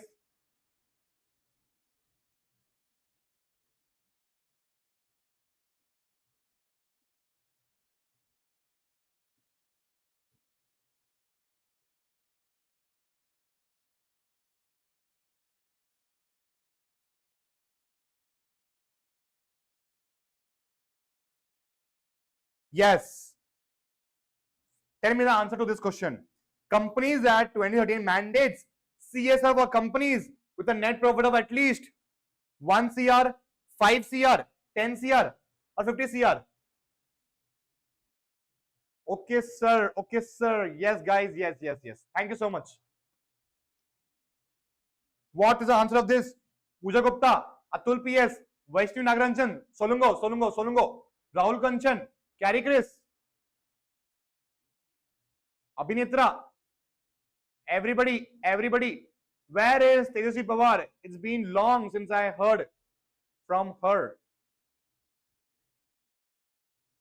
Gopal sir, where is Gopal sir?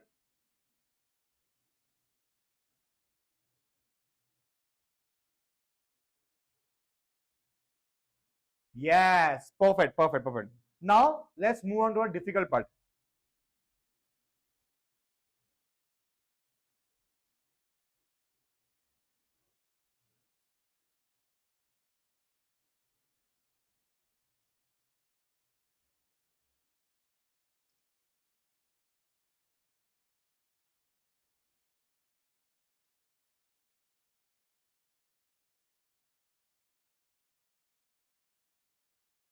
Yes, which is a step in CSR implementation? Profit calculation, thrust area selection, tax evasion planning. Number 4, political lobbying. Asha Jyoti Fico. Hi, Asha Jyoti Fico. How are you, Asha Jyoti Fico? Where are you from, Asha Jyoti Fico? Please tell us. 16B is the right answer. Asha Jyoti Fico.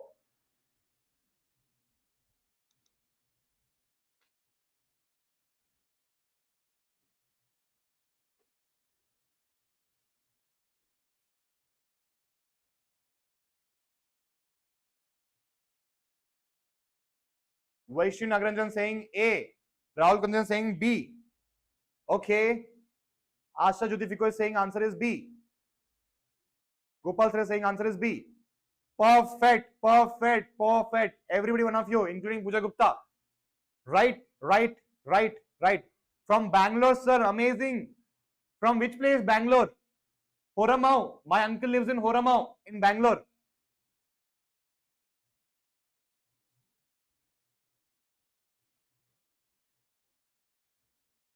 CSR projects can be implemented through and only NGOs, government bodies, directly via third parties. Number 4, only company employees. Okay, people, this is not a question. Okay. Yes, this is a question. Which is a disadvantage of direct CSR implementation? Indira Nagar, amazing. No tax benefits, high expertise, better control, quick decisions. Yes, guys, tell me fast.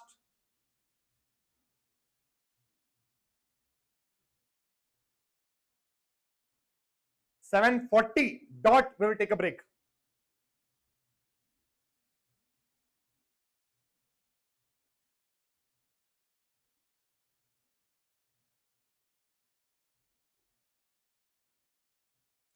$23B. Rahul Kanchan is saying $23B.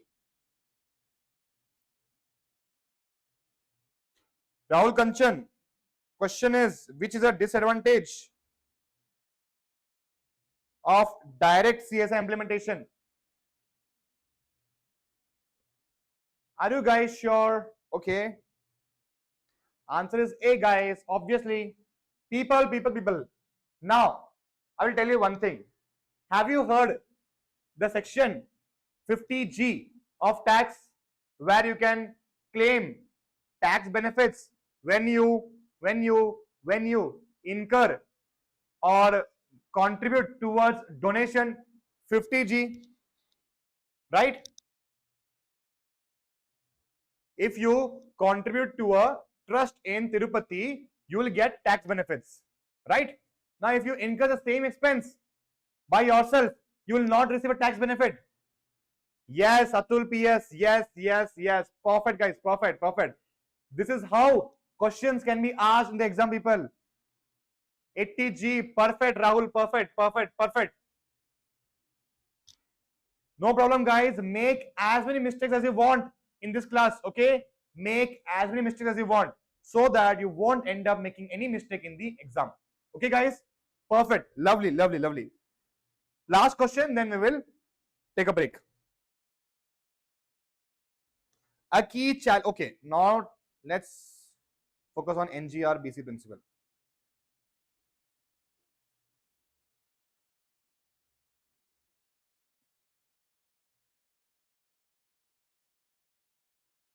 Which activity?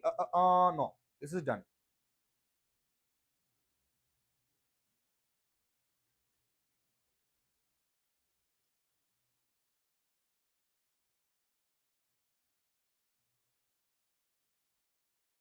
Yes, a company can collaborate for CSR with government, NGOs, companies, NGOs, government, or only shareholders.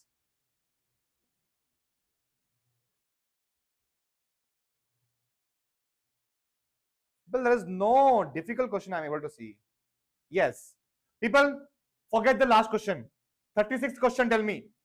Pre-evaluation CSR involves checking past profits, assessing project feasibility, reducing employee count. Number 4, tax planning.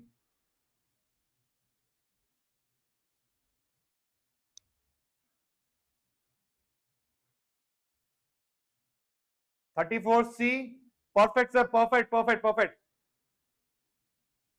34 answer is C. Last question, then we'll take a break of 10 minutes, guys.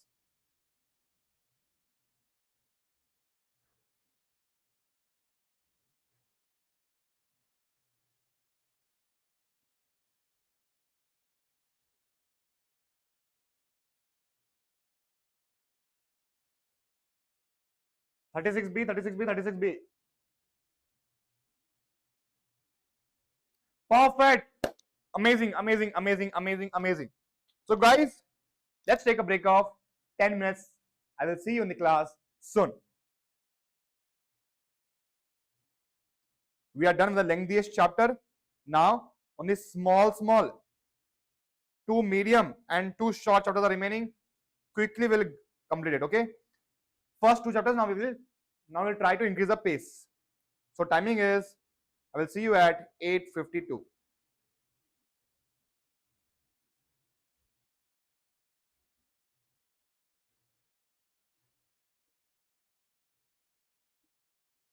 Amazing, Gopal sir, Jyoti, Asha Jyoti Fico. Is this your name, Asha Jyoti Fico? Gopal sir, perfect. Vaishnagram, perfect. 8:52 p.m. Okay, let's change it to 8:53. Perfect. Take 1 minute extra break. All right. Yes, I will see you. 7.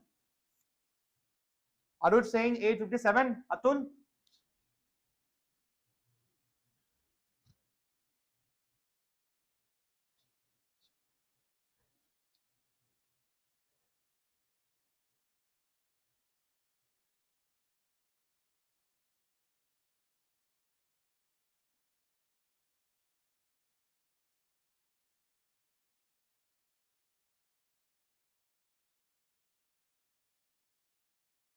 Sir, 1 hour break. Vaishnagranjan. 1 hour break is not possible, Vaishnagranjan. You have got 4 chapters to complete, Vaishnagranjan.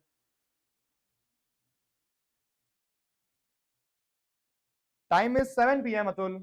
7:44 p.m.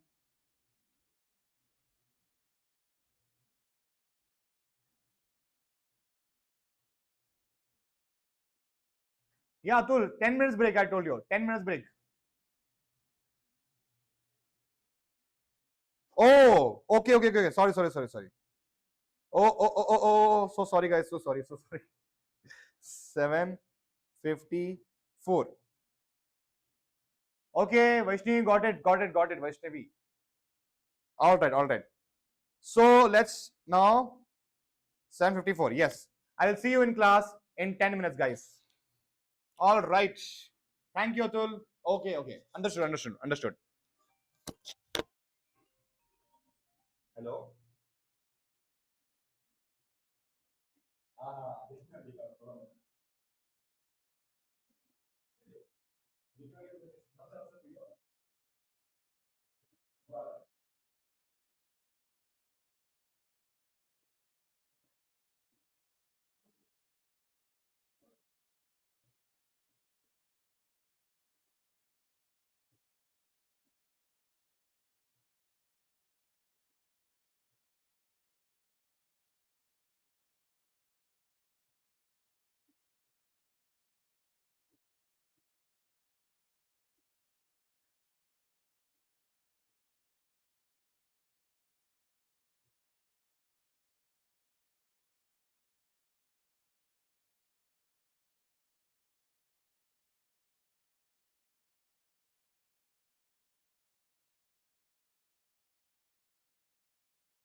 Yes, people. Yes, people.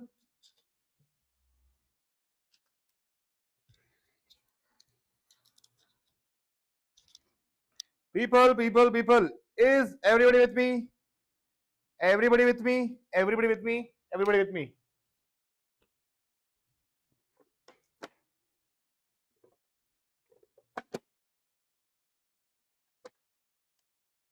Yes, people. Yes, people. Yes. Everybody. Is everybody with me right now? Give me a quick thumbs up if everybody is there with me right now.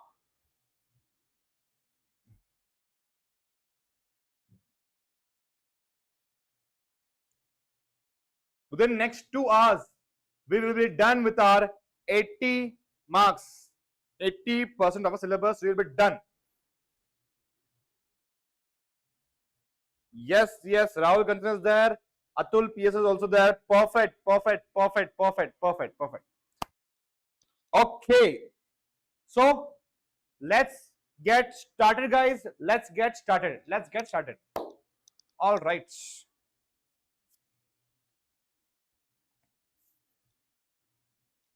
Guys, I would want you to tell me one thing.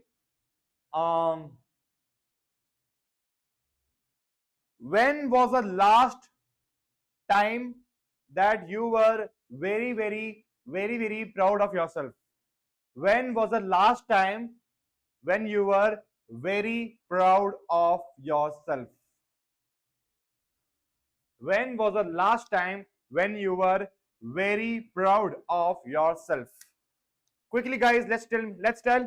Okay, let's hear it. Let's do a small talk, guys. Let's do a small talk.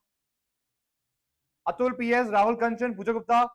Everybody think for a minute. Close your eyes and just tell me, when was the last time that you were very proud of yourself? What was the situation? What was the scene like? Answer in 5 to 6 words. Answer in 5 to 6 words. When was the last time that you were extremely proud of yourself?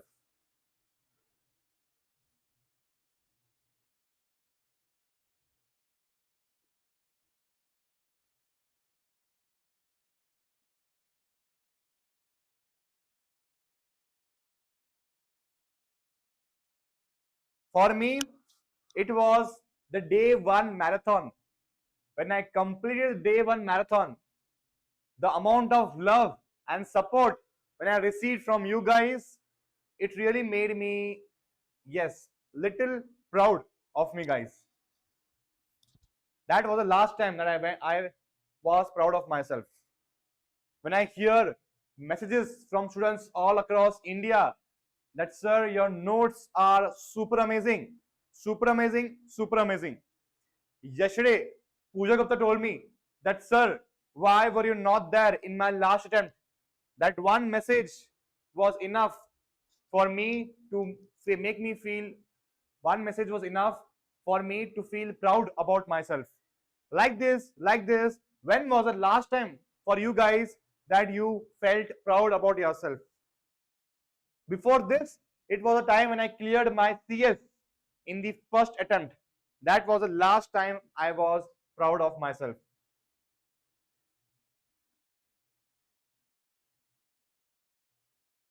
One more incident was there, people. One more incident was there. When I was interning in a firm, I was receiving like 5 to 6,000 stipend. Monthly stipend was 5 to 6,000 rupees. The moment I got my first stipend, immediately I saw a puppy dog extremely injured and nobody was there to help him out. So I spent my entire month's stipend to help that puppy recover by paying off his medical bills, his hospital expenses, his transportation cost. Yes, that 1 month was little difficult for me, but yes, when I helped that puppy, when I saw that puppy again happy, healthy, that was a moment I felt proud about myself. Panironi Pizza. Panironi Pizza, sir, what's your name? Where are you from? I have not received your notes yet. 1 second, sir. 1 second.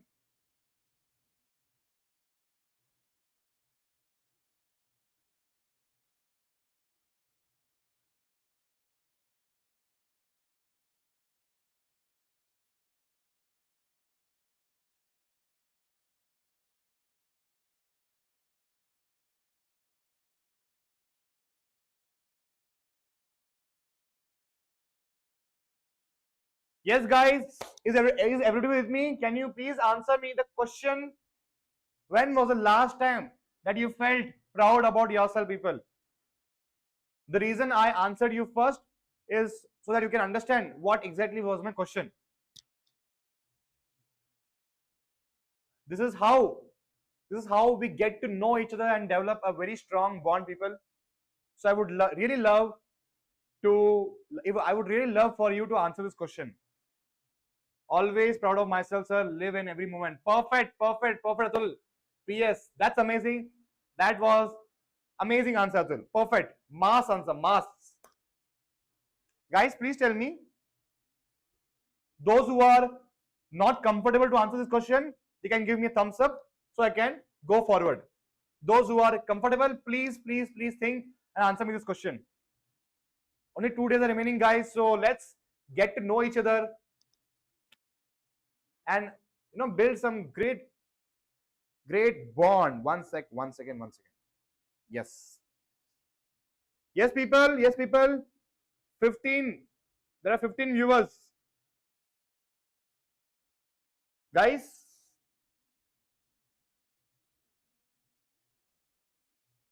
When was the last time that you felt proud of yourself?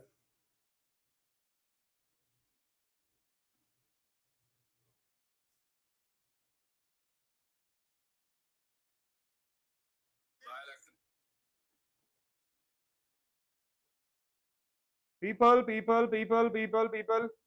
Pooja Gupta, where are you, Pooja Gupta? Rahul Kanchan, Atul PS is there. Panironi Pizza. Sir, I have told my team they will send you the notes as soon as possible, sir. Rahul Kanchan, Vaishnavi Nagaranjan. Last time, உங்களுக்கு எப்போ தன்னை பத்தி பெருமையா feel ஆச்சு சொல்லுங்க. Asha Jyoti Fico, Gopal sir, please answer, sir. When I got job after so many failed attempts, oh my God, that's amazing. Where do you work, Asha Jyoti Fico? Amazing, bro, amazing. That's really unforgettable one.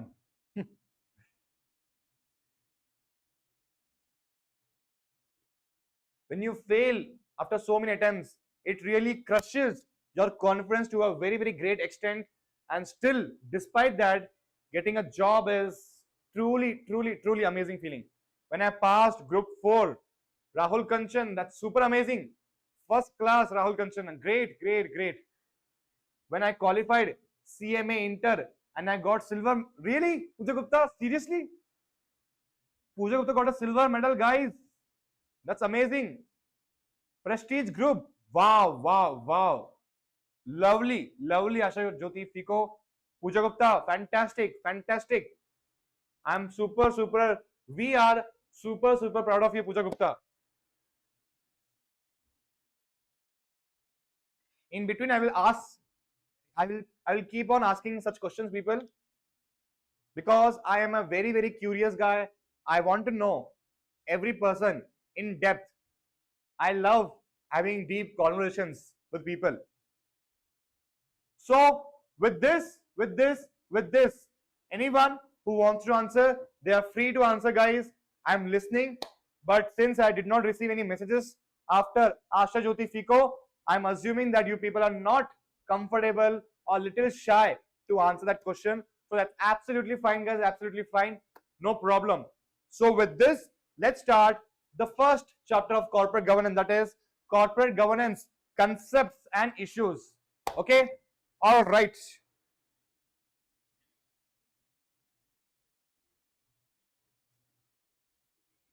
People, it's a very easy chapter. There's nothing rocket science in here. Simply, it is like a BCom exam. BCom exam questions will be asked from this chapter. Let's say features of corporate governance. What are the features of corporate governance? Transparency should be there. Prudent and participative management. Prudent and participative management should be there. It should not be a case where 10 to 15 board directors are conducting a meeting and only 2 directors are actually contributing to discussions. That should not be a case. Transparency should be there. Accurate, timely disclosure of financials and operational information should be there. Number 3, enhancing enterprise value, focusing on sustainable growth. That is CMA, sir. Every CMA enter qualified silver medal. Puja did not understand. Can you please elaborate? Enhancing enterprising value. Corporate governance should be aimed at improving the enterprise value. There are 2 types of enterprise. Number 1 is like Kingfisher Airlines, who within a very short period of time they can reach exponential height, but in the same short span of time they can really fall down and they can go bankrupt. Number 1 type of company is that. Number 2 type of company is, let's say, Tata Group, sustainable company. So it is continuously, it is trying to improve itself. When I am doing meditation, sir, oh my God, that's lovely, sir. That's lovely. Chandrasekhar Gopal sir is saying, when I am doing meditation, I feel truly proud of myself. Amazing, sir. Amazing. Even I felt, I can feel you, sir. During COVID, I used to meditate. Like, I tried to meditate, but I couldn't meditate. But what I did was, I read a book called Atomic Habits. Has anyone read this book called Atomic Habits? Every student gets a silver medal clear. Okay, Pooja Gupta. Okay. Still Pooja Gupta clearing CMA Inter. It's an amazing achievement. For me, everything that you do which brings you joy is an achievement. In my opinion, if I'm giving one a lecture, even if I'm doing small thing that brings me joy, it's an achievement for me, Pooja Gupta. So doesn't matter if one student gets or every student gets, doesn't matter. If you felt that joy, if you felt that proudness, that means it's an amazing feeling. Has anyone read the book called Atomic Habits? I read this book called Atomic Habits that teaches you how to build great habits, not by hard work, but by effortlessly you can build great habits. So what that book basically says is, whenever you start any habit, always keep your first experience as beautiful, as short as possible. So I wanted to meditate. So instead of meditating for 15-20 minutes in one stretch, I meditated only for 2 minutes on day 1, and gradually I increased to 2 minutes 30 seconds, 2 minutes, 3 minutes, 3 minutes 30 seconds, 4 minutes, so on. And the moment I reached a stage where I was meditating for 1.5 hours, that was a truly blissful feeling, people. Truly blissful feeling. Yes. So Gopal sir, I can feel you. Amazing, sir. Amazing. So yes, enterprise should focus on enterprise value. This is a feature of corporate governance.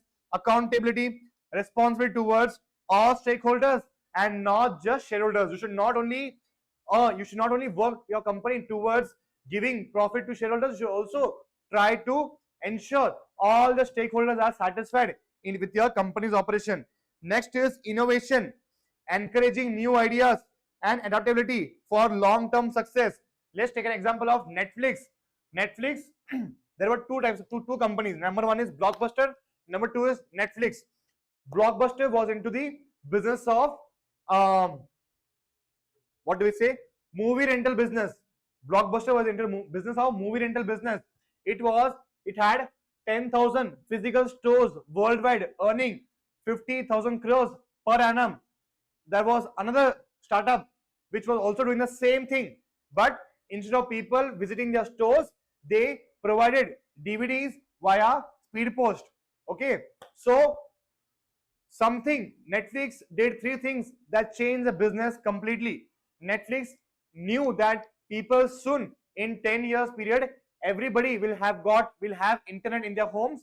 So soon there will be a time when everybody will be starting when everybody will be watching movies on internet. So Netflix invested on streaming. They were adaptable. But Blockbuster, which was such a big company, it was operating on a traditional approach.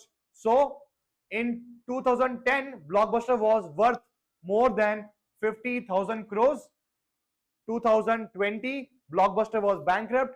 Today, Netflix is worth more than 20 lakh crores only because of one mistake that Blockbuster did, and one amazing thing that Netflix did was investing into streaming, becoming adaptable. Next is professionalism, integrity, competence, and domain expertise in management and governance. Board of directors should have that experience in the field that they are working in. Next is stakeholder respect, fair and ethical treatment of all stakeholders, whether internal or external, whether employees, customers, or external, like suppliers and vendors. You should. All the stakeholders should be satisfied with your way of conduct in the business. So these are the features of corporate governance. Understood, people? Next, what is the benefit of corporate governance? Again, growth and stability will be there, reputation and credibility will be there, efficient financial use. You will know where to use your financial resources in the most effective way possible. Resource management promotes efficient use of capital, manpower, and assets. You are not just using your capital and assets to favor CEOs and CFOs. You are utilizing that capital towards improving your business. Long-term sustainability means what? Ensuring compliance, innovation, and disciplined growth. It should not be an indisciplined growth like Kingfisher Airlines. Next is stakeholder confidence, enhancing trust among categories of stakeholders. Number 1, investors, employees, customers, regulators. Number 7, competitive advantage, affects capital, talent, and improves market positioning. If you follow corporate governance wisely, it will put you in a better position compared to your competitors. 8 is strategic alliances, easier to form partnership, collaboration with transparency. Now people, you tell me that 2 companies before you, number 1 is Tata Group and number 2 is Kingfisher Airlines. Which company would you partnership or deal with or do business with? Quickly tell me in the comment section. Kingfisher Airlines and Tata Group. Till then, I'm going to explain you one more thing, that is stakeholder confidence. There are 2 types of companies. Number 1 is Starbucks, and number 2 is Cafe Coffee Day. Cafe Coffee Day is doing business only to earn profit, but Starbucks is doing business so that to improve their customer experience. That is the reason why if you are lactose intolerant, when you go to Starbucks, Starbucks will give you coffee. How? The milk will be almond milk and not normal milk. But if you go to CCD, they will say that we do not have almond milk. So if you are lactose intolerant, we cannot help you. But Starbucks, what it is doing, because of good corporate governance, it is serving the customers in the best possible manner, improving their customer experience. Everybody with me? Give me a quick thumbs up if you all are with me right now. People, quickly will complete this chapter, okay? Within 15 minutes, this chapter will be completed.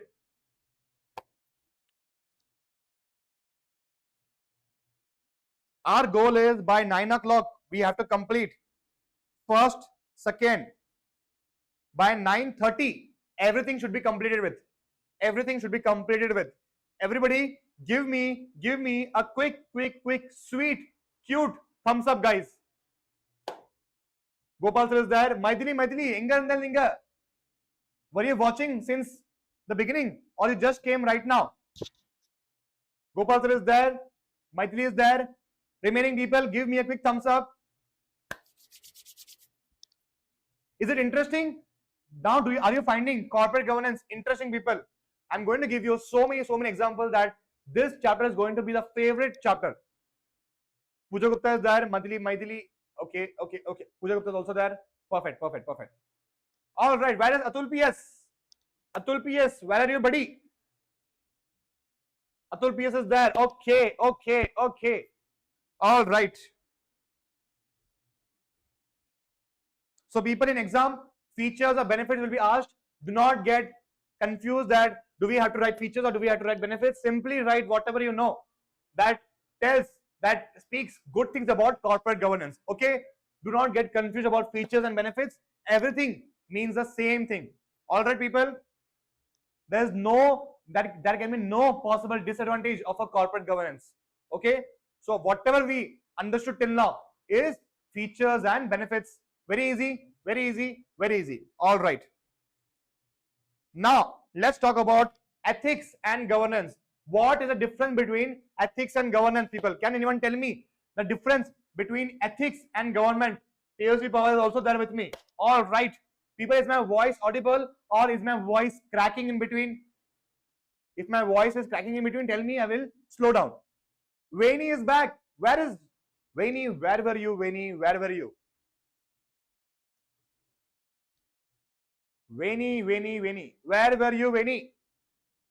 India wants to know.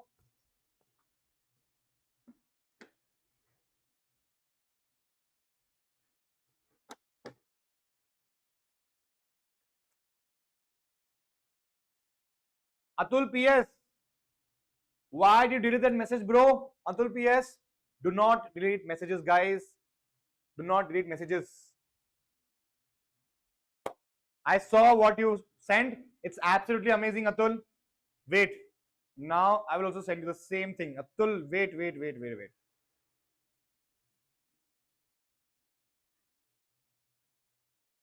Guys. Is everybody with me, right? Atul, I'm not able to find the emoji. Okay, one second. Wait. Okay. All right. Now, can anyone tell me the difference between ethics and corporate governance? Quickly, guys, quickly tell me the difference between ethics and corporate governance. Quick, guys, quick. In simple language, in your own words, in 3 or 4 or 5 words. Quickly tell me the difference between. Yes, sir, with you. Rupesh Chaudhary is my college friend, guys. He is watching me right now. Rupesh Chaudhary, thank you so much for watching me. People, yesterday I broke my glass water bottle. Immediately he sent me a message. Why did you break the glass water bottle? He was watching me and I did not even know that this guy was watching me. Rupesh Chaudhary. Rupesh Chaudhary, tell me the difference between ethics and corporate governance. Guys, come on, quickly tell me the difference between ethics and corporate governance, guys. Come on. Guys.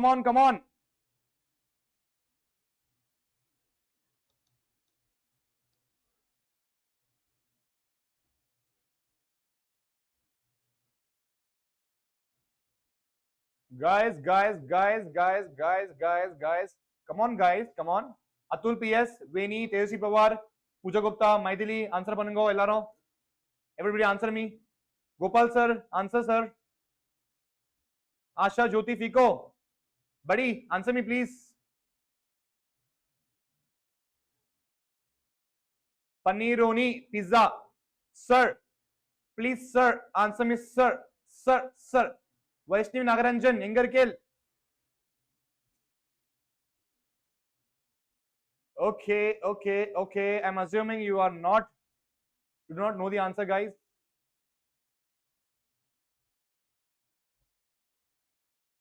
Nobody. Okay, no problem. Ethics is moral principles. Perfect. Ethics means it is my, I have the right to be ethical or unethical. Nobody can question me. No law can ask me to be ethical. But corporate governance, every single SEBI regulation that we understood, every single companies that we understood, it's all based to achieve one thing, that is corporate governance. So, okay, Madhuri, ethics means moral versus CG rules. CG rules. What is CG rules? Central government.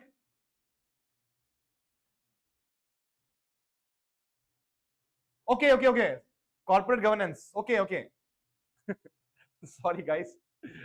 Guys, please use the full form, okay? Use the full form. Usually in law, to CG, we always say central government. Okay, you guys are absolutely right. Okay, people, ethics applies in a company. Ethics applies to everyone from an intern to a CEO. Corporate governance usually applies to top management. Ethics refers to moral principles and values that guide individual and organization behavior. Perfect, Atul. Great. Amazing. Ethics comes from within. I would want to be ethical, or I would not to be. I have the choice. What am I saying? I have the choice to be ethical. I have the choice not to be ethical. It is not enforced by law, but it is expected by law to be ethical. Corporate governance means systems, rules, and practices plus policies to control and direct the company. It applies mostly to the board of directors. Okay, this is a basic difference that you can explain it to a 15-16-year-old kid. Now let's understand let's understand difference. Ethics is based on values and principles, focuses on the methods and processes, systems and processes. Ethics comes from inner self. Corporate governance concerns organization structure and policies, which means what? Which employee, which management is going to report to whom. This is called as organizational structure. Number 3, ethics applies to all levels. Employees, entry level management, most uphold, which means what? From a peon to a toilet cleaner in a company to a board of director, every single one of them, ethics will apply. Corporate governance applies to only top level management, as corporate governance policies are set by whom? Senior executives and boards. Ethics naturally emerges. A person's moral compass guides ethical behavior without the need for formal training. Okay, I can choose to simply cover this marathon by using syllabus. I can completely stick with syllabus language. I can completely start with the ascending order, but I chose to completely change the structure of our marathon to make you feel interesting to learn corporate governance, which you find very boring. I had the choice to do that, but I chose to deliver quality. I chose to make sure that you people will enjoy. People see average duration is 9 minutes 51 seconds. Average duration is 10 minutes, literally 10 minutes. I have never got 10 minutes average duration in my entire marathon series. But for the chapter, which was very boring, you gave me the average duration of 10 minutes, people. This was my choice. Next is corporate governance needs to be studied and implemented through established guidelines, Companies Act 2018, IBC, best practices and legal frameworks. Next, regulations are not mandatory. Nobody can pull my collar if I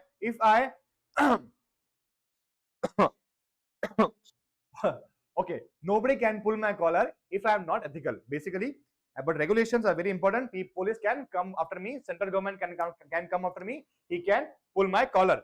Okay, guys, so we are done with the difference between ethics and corporate governance. Next, management and corporate governance. What is the difference between management and corporate governance? Guys, can you tell me, please?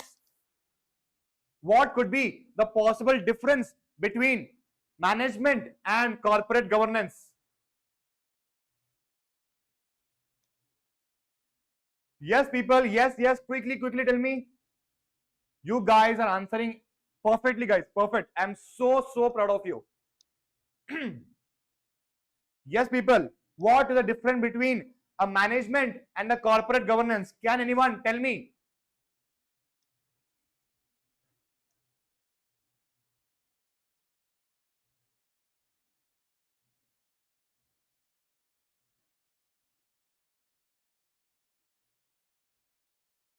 Who is sending heart? I want to know who is sending heart.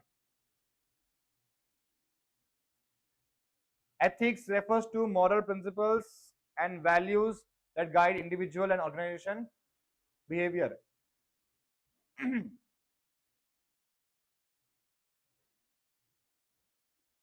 Guys, come on, be quick. Tell me the possible difference between management and CG. In Maithili's language, CG.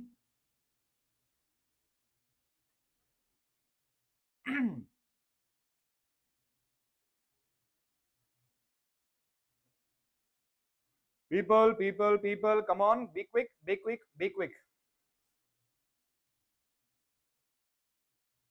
People, do not read this. Oh my God.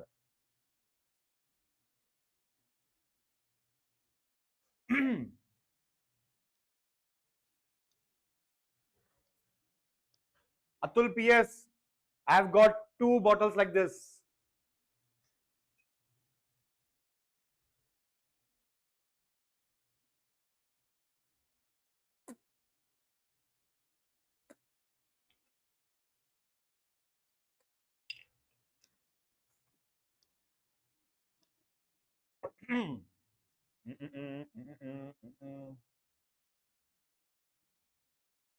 शाम सुबह तू मिला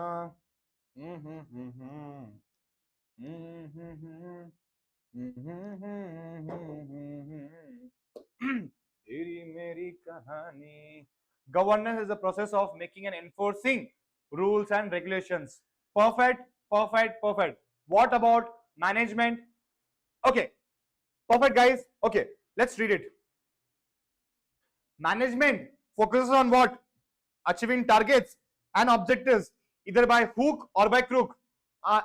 Kingfisher Airlines management was very amazing. That is the reason why within 3 years they were able to capture 20% of airlines market share. Corporate governance means at top level versus management means top and bottom level. Consider. Yes. Perfect. Maithili, amazing. Tejasvi Pawar, amazing.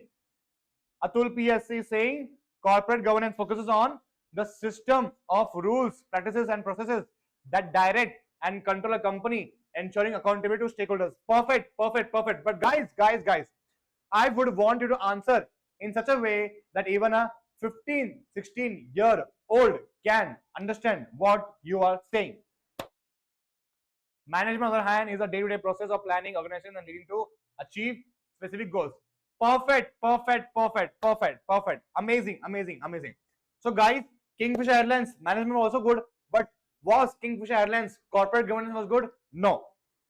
So, Kingfisher Airlines goal was only to achieve targets and objectives, but corporate governance methods ensures ethical values and long-term sustainability, long-term survival.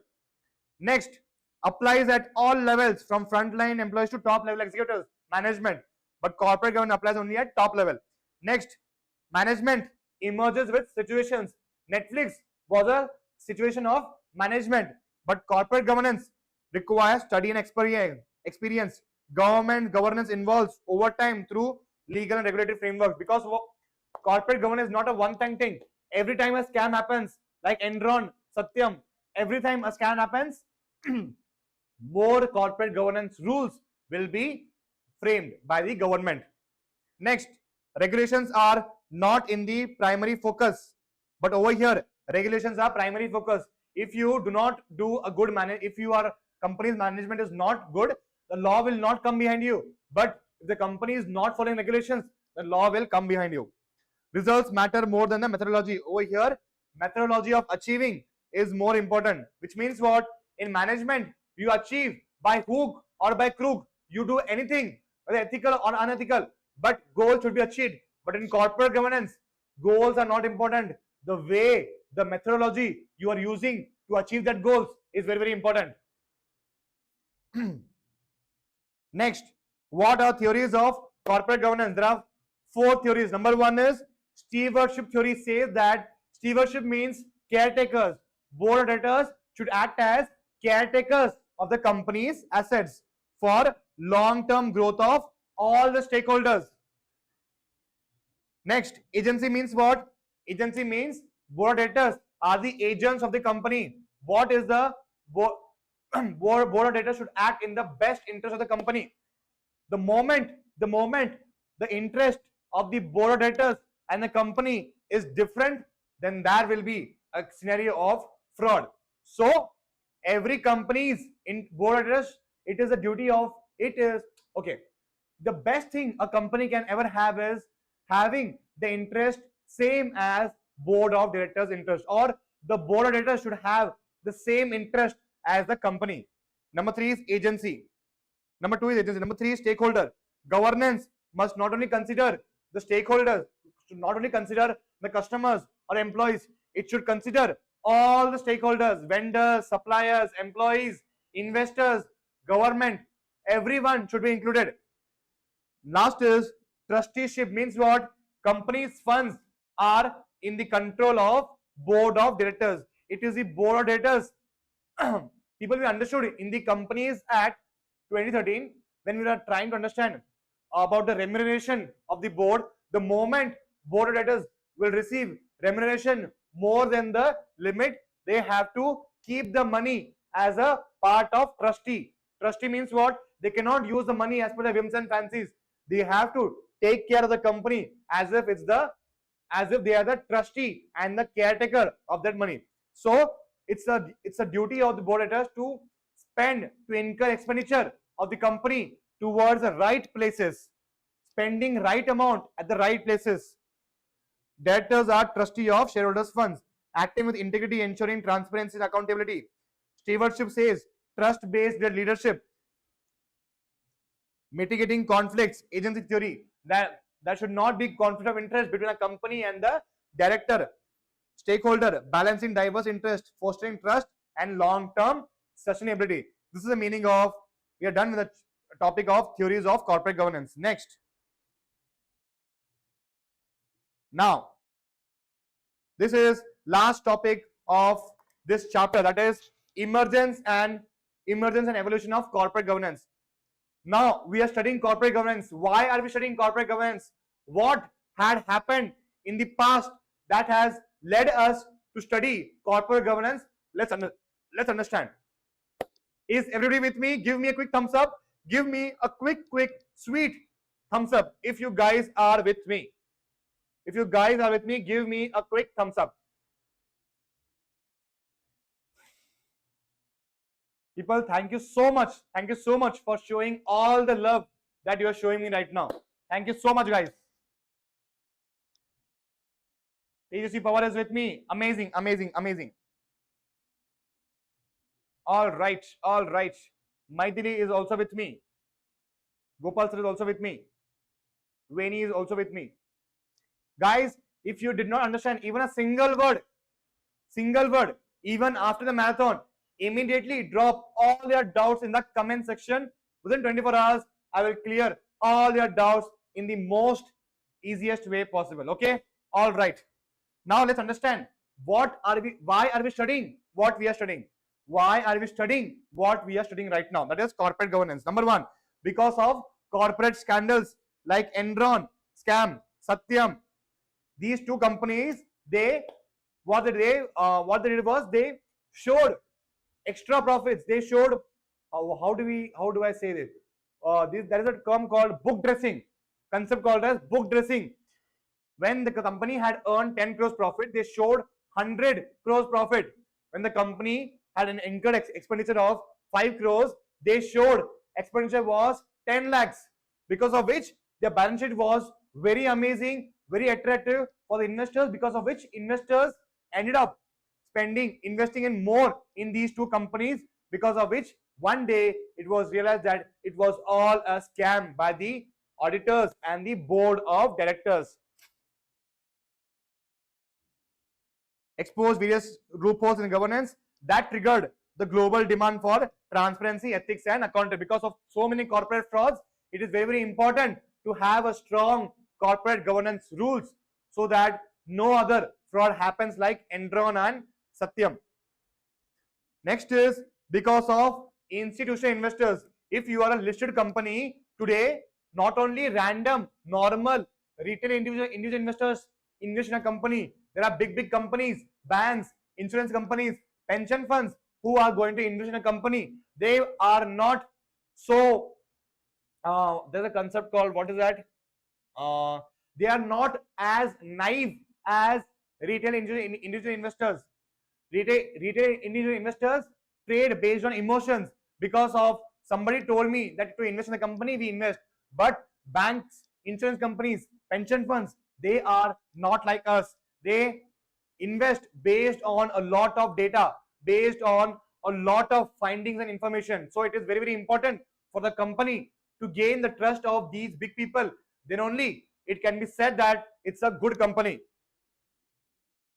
Next, rise in retail investors.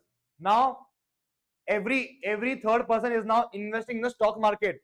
Every third person is now investing in the stock market. There are so many YouTubers, there are so many institutions, so many companies who are educating investors financial wise. They are teaching investors what all information, what all metrics you should look at before you invest. So now investors are becoming more aware. So now if you want to gain the investors trust, your company should definitely have a good corporate governance system. Next is regulatory. These two topics are little dry. We'll quickly read it out. Governments introduced laws like SOX, SEBI LODR and Companies Act. Because of government has now introduced SEBI Regulations Act, LODR Act, Companies Act. Now the company has to comply with all these things. Okay. Next is key global frameworks. OECD principles provided international standards for corporate governance. Let's understand the full form of OECD principles. I forgot, people. One second. OECD. Does anybody know the full form of OECD? Organization for Economic Cooperation and Development. Okay, let's write it down. Organization for Economic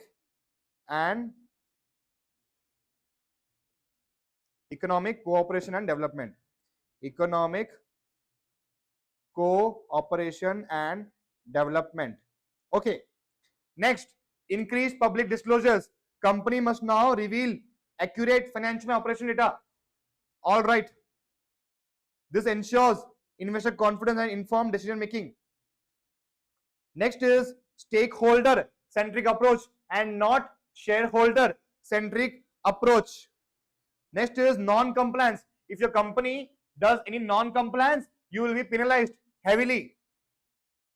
Next is market volatility. Abnormal price swings because of weak corporate governance. What will happen? Your market price of your shares will going to fluctuate, because of which no long-term investor would invest in your company. And last is stakeholder engagement. If you are not conducting proper AGM, if you are not giving voting rights to shareholders, if you are not making proper disclosures to bridge the gap between the company and the stakeholders, that means you will not be able to gain the trust of the stakeholders. So that is the reason why we are studying corporate governance. Number 1 is corporate scandals. Number 2, institutional investors. Number 3, rise in retail investors. Number 4, regulatory framework. Number 5, key global frameworks. Number 6, increased public disclosure. Number 7, stakeholder centric approach. Number 8, non-compliance consequences. Number 9, stakeholder engagement. And number 10, market volatility. Is everybody with me? Give me a quick thumbs up if everybody is with me right now. We are done with the first chapter. Okay, we are done with the first chapter. Now let's move on to the MCQs part of chapter.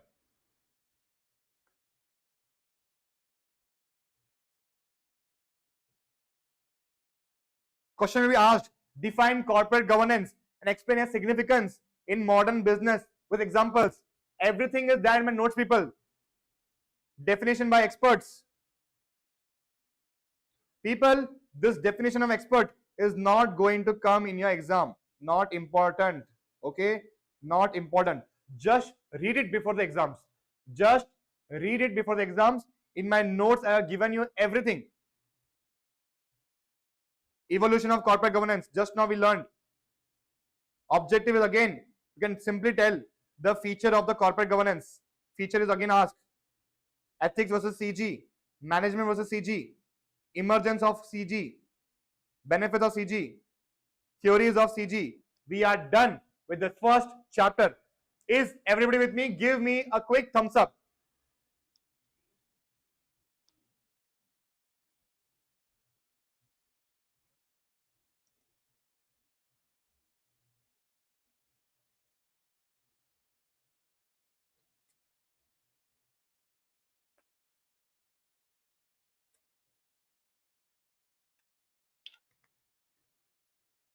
People, people, people. Is everybody with me or not?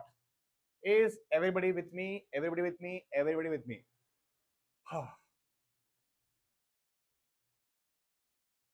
People, one more chapter is remaining, which is of same length. Then two are very small chapters. By 9:30, we will be done with the corporate governance, people. By 9:30, we'll be done with 80 marks. Atul is there, Gopal sir is there, Maithili is also there. Amazing, guys, amazing. Lovely, lovely, lovely, lovely.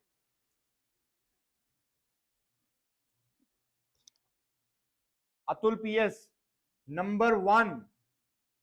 What does this mean, Atul PS? Atul PS, what is the meaning of this? Now, after we complete the MCQ, I will again ask you one more question so that we can have in-depth conversation for 5 minutes max. Okay, people, 5 minutes max. Instead of taking a break, we'll have a small 5 minutes talk. Okay. Can anyone tell me Adrian Cadbury's definition of corporate governance emphasizes? People, before this, let's just read it once. Okay, let's just read this once. Where is it? Where is it? Where is it?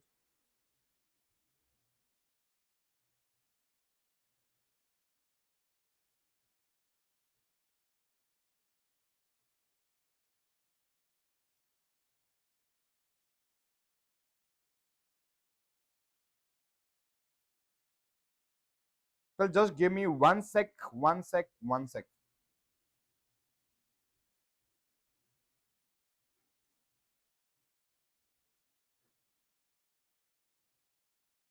Okay, well, I'm not able to find the notes.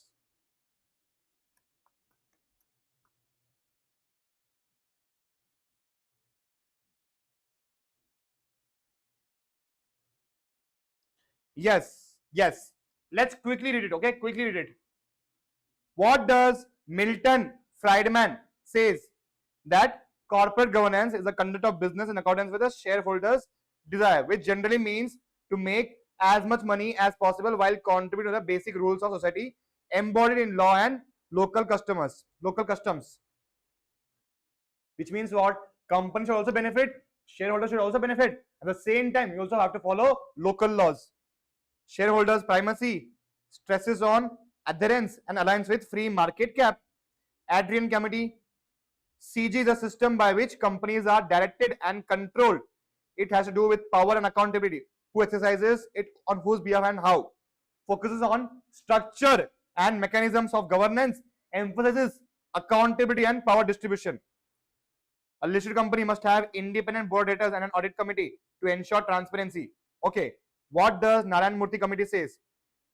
Corporate governance is acceptance of inalienable rights, which means not transferable rights of shareholders as true owners of the corporation. Okay, blah blah blah. And the role of directors and trustees. It is about commitment to issues, commitment to values, ethical business conduct, and differentiating between personal and corporate funds. Board of directors should know the difference between the funds of their and the okay. Board of directors should basically not blur the lines between the shareholders' funds and their funds. Emphasizes shareholders' rights and directors' responsibility. Highlights ethics, transparency, and financial integrity. Okay. Now let's move on to this. Now tell me, people, answer my first question. According to Milton Friedman, corporate governance primarily focuses on balancing stakeholder interest, maximizing shareholders' wealth while following legal and social norms. Number 3, CSR. Number 4, environmental sustainability. Atul PS, thank you so much. Thank you so much.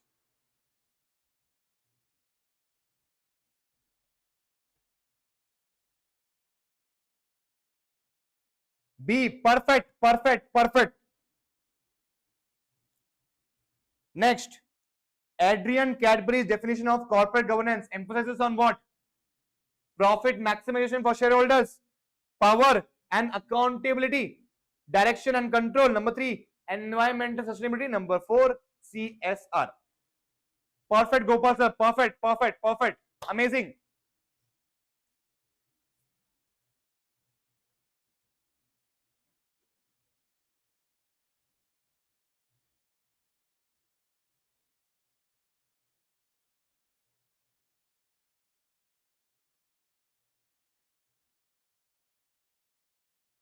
Yes.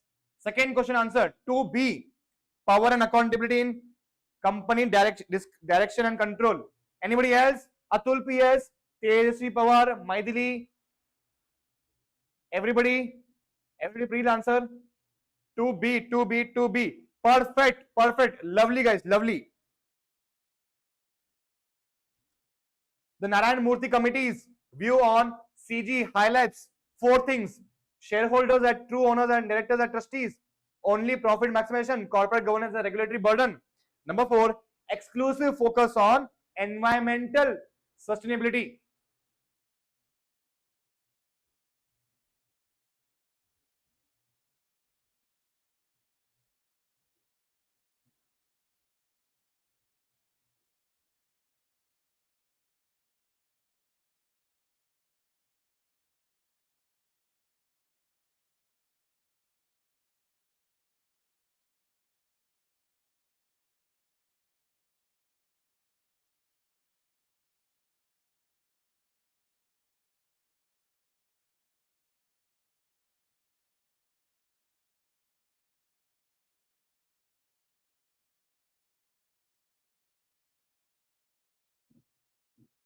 Yes, people. Yes, yes, yes. Quickly answer me. Quickly. People. Yes, yes, yes. Quickly answer me, guys, guys, guys.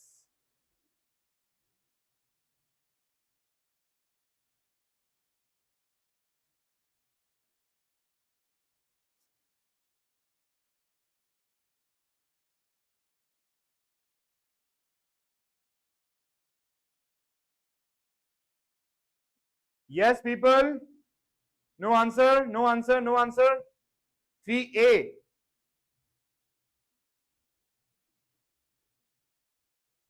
Are you sure? Tejasvi Pawar, 3A. Are you sure?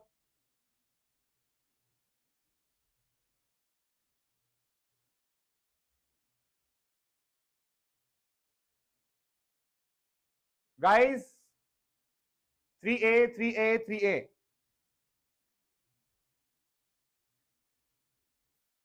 Perfect, perfect, perfect, perfect, perfect.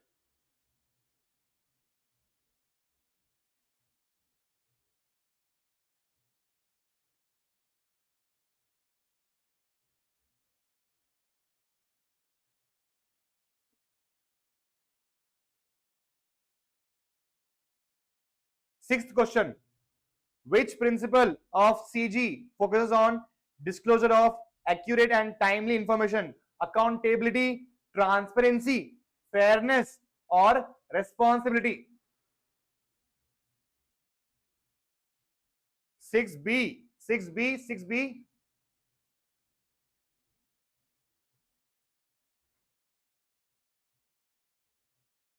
Perfect, guys. Perfect, perfect, perfect, perfect, perfect. Guys, we are done with the first chapter. We are done with the first chapter. First chapter.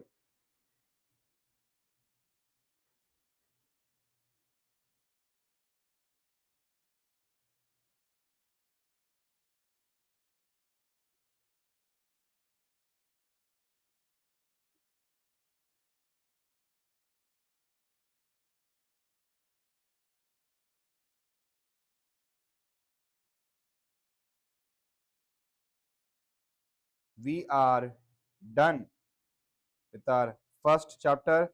We are done with the fourth chapter. Okay. Now, small one medium size chapters remaining two chapters are extremely short. Pooja, sorry, Rahul Jaju, where were you, bro? You were not there. Only you were there on day one. Where were you, Rahul Jaju? Veni, perfect. TSC Pawar, perfect. Amazing, guys. Perfect. Now, guys, I would want to ask you one question. My question is, which person do you admire the most? Which person do you admire the most who is not a celebrity, who is not a very big person? Which person do you admire the most in your life and why? One person in your life whom you admire the most.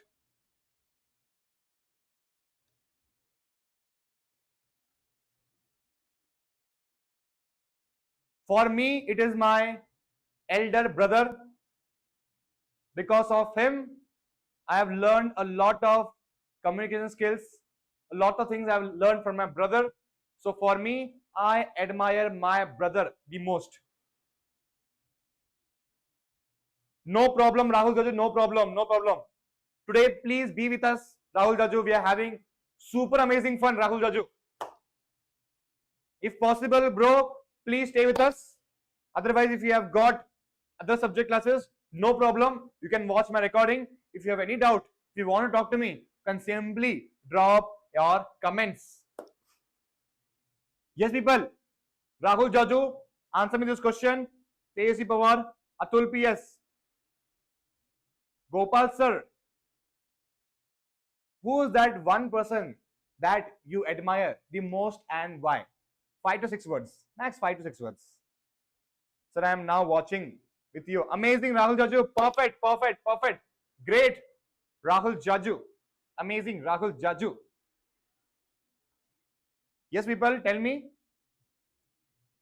Those who are comfortable to answer this question, they can answer me the question. Who are not comfortable to answer the question, they can simply give me a thumbs up. Who is that one person that you admire the most and why?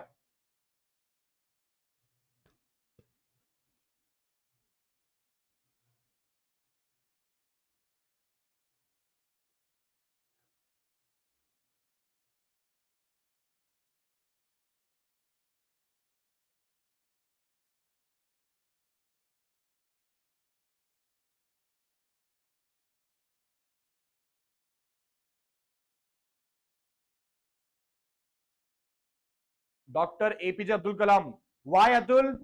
Why do you admire him the most? Is it because he is very selfless towards children, towards everyone? Plus, he is extremely smart.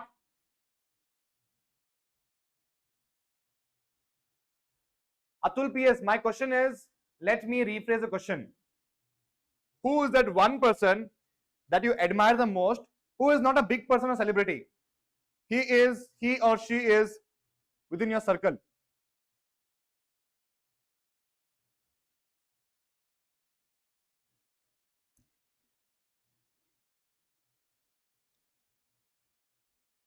Shyam गुलाबी चैन गुलाबी श्याम गुलाबी है शहर la la la la la la la la la la. Yes, people. Yes, yes, yes, people. Yes. Answer me. Answer me. Answer me. Answer me. Answer me. Atul PS. Rahul Jaju.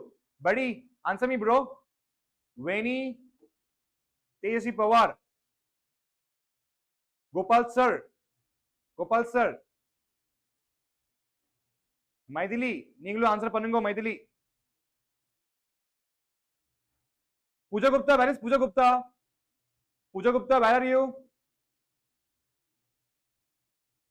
Where is Pooja Gupta? Where is Pooja Gupta? Asha Jyoti Fico.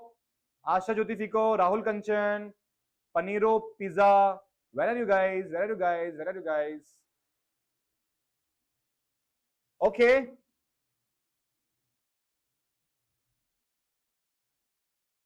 AC Pawar.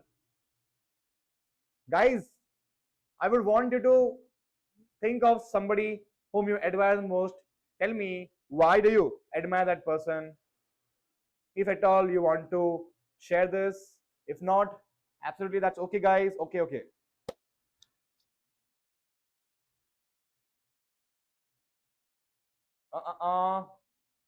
It seems I'm not going to receive any reply, guys.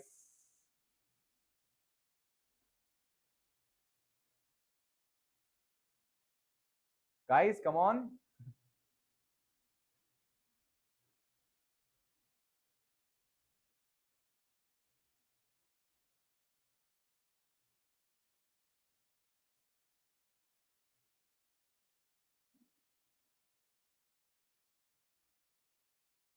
People.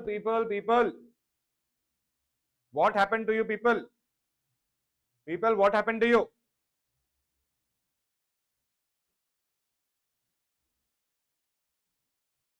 People. Oh, people. Oh, people. Okay. All right. No worry, guys. No worry, guys. No worry. No worry. No worry. Okay. Do you need a break of 5 minutes? Yes or no? Do you need a break of 5 minutes? My mother. Oh my God. That's such a lovely, lovely, lovely, lovely answer. A.C. Pawar. You admire your mom the most. I don't have. I don't have. Okay. Atul PS. Got it, got it, got it, got it. All right, all right. My mother, oh my God, my God. Amazing, amazing answer. Superb, guys, superb. I admire by you and your lecture, so amazing. Oh my God, Rahul Jaju, what is this, bro? My father and brother. Amazing, amazing, amazing. Lovely answer, lovely answer, lovely answer. All right, guys, do you need a break of 5 minutes or shall we get started? I think we should take a break of 5 minutes, guys. Let's take a break of 5 minutes. I'll just fill my water bottle also. Come. Puja Gupta is saying my father. Wow, wow, wow. Superb, superb. Puja Gupta, have you watched the movie Sharabi? Okay. So, guys, let's take a break of 5 minutes. We'll meet at time is 8:57. 09:03 p.m. we will meet. Okay. All right, guys. Gopal is saying my wife. Amazing, amazing, lovely answer. I cannot. There is no better answer than this. Gopal sir, my wife. M Chitra is saying, sir, PDF is not sent. One sec, Charitra. One sec. Do not worry. Do not worry. Do not worry.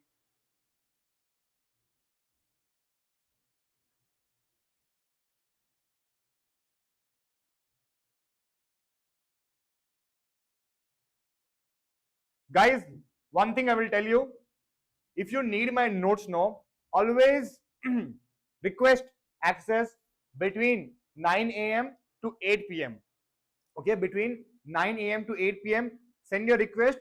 You will receive your notes in your WhatsApp via WhatsApp message. Okay, do not send request after 9 p.m. or before 8 a.m. You cannot, because team is not working, right? Team is only going to work during office hours. So if you send request outside the office hours, you will receive the notes, but next day during office hours. Okay. M Charita, I am assuming that you have sent request during the office hours. Okay. So we will meet at 9:03 p.m. Okay. Bye bye. Bye bye. We'll see you. I will see you soon.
Yes, people. Yes, yes, yes. Pooja Gupta. All right, all right, all right, all right. Woohoo! Yes, people. Yes, yes, yes. Everybody, everybody, everybody with me, guys. Everybody with me, guys. Everybody with me, guys. Everybody with me, guys. Yes, people. Yes, yes, yes. Pooja Gupta is asking me, sir, you admire Pooja Gupta. I admire my elder brother the most, most, most. The reason is because of him, I have learned a lot of things. The reason why I'm here is only because of him, I would say.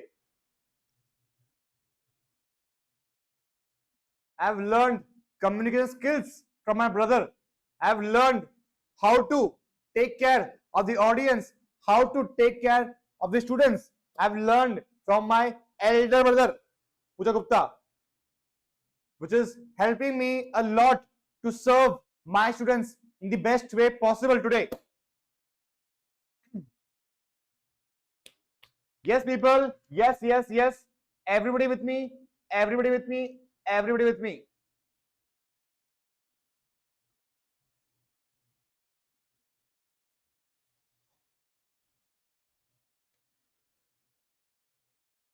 Pooja Gupta, M. Chaita, Gopal Sir, T.S.C. Pawar, Rahul Jiaju, Maithili Wango Sikron, Atul PS, Atul PS, come Atul PS, come buddy. Veni, where is Veni? Gopal Sir, Gopal Sir, Gopal Sir, Gopal Sir. Yes, yes, yes. So, without wasting any time, let's move on to the next chapter. That is corporate governance practices and codes in India. Codes in India. People. The committee, Cadbury committee, what it says. Rahul Bajaj committee, what it says. K.R. Chandra committee, what it says. Kumar Mangalam Birla committee, what it says. Never ever question has been asked from this topic ever in the past years questions. So still I have included in the notes so that you do not skip anything. Okay, people. So I would want you to read this part of your notes on your own. Okay, people. I have rephrased everything in a very easy to understand language so that you can clearly understand everything whatever you are learning. Okay, people. So just read it before you go to the exam. Okay. All right, all right, all right. Now let's move on to the sweet topic. Role of independent directors. Role of independent directors as per schedule 4 of the Companies Act 2013. So people, this topic also we can understand in a very beautiful scenario. In a very beautiful scenario. Okay, how? Let's understand. We are not going to read the head points now. We are not going to read head points now. We are only going to read examples. So what exactly, how exactly should an independent director operate in a business? If a director notices that a company is hiding a financial issue, they report it, ensuring transparency and honesty. This is the reason why independent directors are appointed. Why? If they find the company is hiding some financial issue, immediately it is a duty of independent director to report it. So number one is upholding integrity and ethical standards of their role. Number one is this. Okay, we are not going to by heart or rote learn any single topic. Also, we're going to understand every single topic using an example.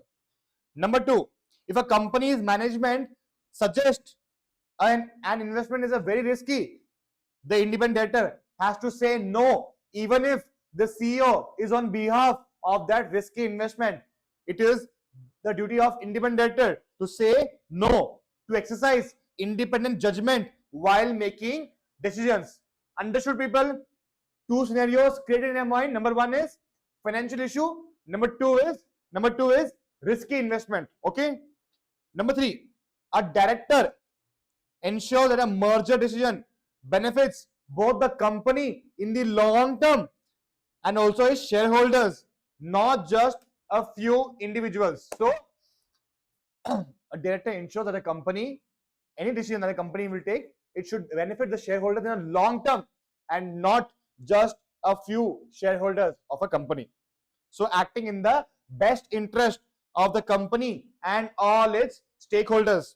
Number 4, a director attends every meeting, not casually without any preparation. He has to read all the reports. He should be well prepared to discuss matters in the board meeting before he says anything, before he raises any answers or opinions. So that means dedicating sufficient time and effort to decision making. Number 5, a director avoids any relationship with a supplier that could influence their judgment when it's time for the company to choose which vendor should we deal with. If the company has got two options, vendor 1, vendor A, vendor B, independent director should not have any relationship with vendor A. Understood? Avoiding external influences that may affect impartiality. Next, example, a director does not take kickbacks or favor from a contractor who is looking to land a company a new project.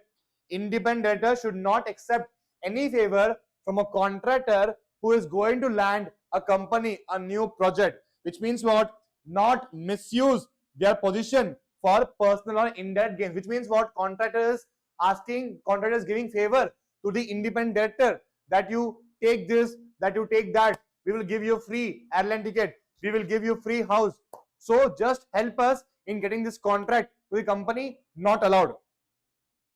Next, if a director has a personal business relationship with a potential partner company, they should avoid themselves from participating or voting in the decision making process to maintain independence and avoiding conflict of interest. Easy. Next, if a director is offered a consulting position by a competitor, they immediately inform the board to prevent any perception of bias. Notify the board if circumstances arise that compromises independence. Which means what? Which means what, people? Now, let's say Amazon and Flipkart. Amazon's independent director is offered a position by the Flipkart. Let's say Amazon director is offered 10 crores per annum by a Flipkart company. So it is a duty of the independent director to tell to the company immediately that Flipkart has given me offer. So please keep note in mind so that you don't end up finding this later. Number 9, a director helps the company adopt policies for regular audits and transparency to improve governance standards. It is a duty of the director in implementing the best corporate governance practices. Okay, so whatever example you have understood right now, quickly tell me, people, quickly tell me the example that you have remembered, you are able to recollect right now. Number 1 is auditor. Number 2, Amazon, Flipkart. Next, partner accuse them. Okay, you may tend to forget this, people. Okay, this is a little vague example. Next, contractor. Next, supplier. Next, read reports, be prepared. Next, long term plus all stakeholders. Next, no risky investment. And last is reporting financial issue. Is everybody with me? So you just have to read the examples before you go to the exam. Okay, in this way you have to understand the topics. Okay, let's not rote learn or by heart any, even a small concept. It should not be by hearted. Okay, people, everything I've included in my notes, examples, easy to understand language, all the barriers that is stopping you from learning corporate governance, the most boring chapter that students find. I have made it super interesting and easy for you. Okay, do not skip any chapter. Any chapter, do not skip. Even I'm also going to post videos on insurance and banking. Also going to post insurance and banking very soon. So do not just watch insurance and avoid banking, or do not watch just banking and avoid insurance. I want you guys to promise me one thing, that you are going to watch both the lecture videos, so that tomorrow you never know in which sector you will land up your job on. So you should have knowledge about everything, people, everything. Okay, it is my duty to make sure that I teach insurance and banking laws in the best way possible. Practically, we are going to understand. Okay, people. So you have to watch the video of insurance and also banking. You decide which one would you want to learn. But please watch insurance and banking. If you do not have time because of exam preparation, at least watch the chapter videos after you complete your exams. Okay, promise me, guys, promise me this, please. You have to watch both the chapter videos. Okay, if a chapter is there in ICMA syllabus, there is a meaning to that. Okay, I completely understand that you may find it little boring, but people, trust me, when I will teach you, you will never find it boring. This is my promise. I'm going to include a lot of case studies. I'm going to include a lot of logic behind why certain provision has been made. Okay, people. So it is my duty to make it interesting, but it is your duty to watch it. Just watch it. Okay, people. Give me a quick thumbs up if you guys are with me right now.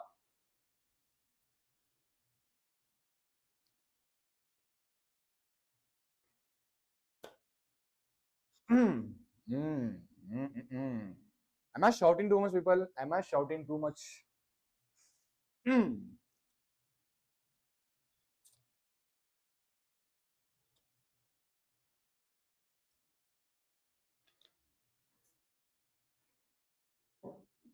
Yes, people. Everybody with me? Everybody with me?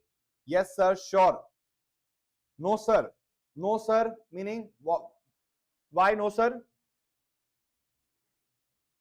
Am I shouting? For that answer is no, sir. All right. Okay, people. Let's move on to the next topic, that is again role of independent director. Okay, quickly we'll read it. Providing unbiased judgment on important matters. Okay, evaluating the board and management. If the company's profit are falling, independent directors will assess whether the management strategies are working, and if not, they have to suggest adjustment. They cannot just keep on waiting for the company to earn profit. Next, ensuring transparent, accurate financial information. Next, protecting stakeholders' interest, deciding executive pay and appointments. Meaning what? If a CEO is underperforming but still receiving large bonuses, independent directors can push for compensation package that is more likely linked to the performance. If the CEO perform better, then only he will receive money. If the CEO does not perform better, then he will not receive money. Okay, people? Resolving conflict between management and shareholders. If shareholders want higher dividends but management prefers reinvesting the profits, independent directors will work on to find the middle ground that will benefit the both sides. People, I've given you examples. This is marathon, so I'm not reading the examples to this. Okay, when I'm going to learn, just read the examples, and then first thing first, you have to read the example, then you come to this main topic. Understood? All right. Next, duties. Again, people, same topic we're learning. Continuously upgrade the knowledge. Example also I've given you. Seeking expert advice when required. Attending board and committee meetings, obviously. Participate actively in board committees. Stay well informed about the company and the industry that the company is in. Ensure ethical practices and report wrongdoings. Act in the best interest of the company, shareholders, employees. Maintain confidentiality of the company. Do not share UPSI, unpublished, price sensitive information. So now next, how will the independent directors will be appointed.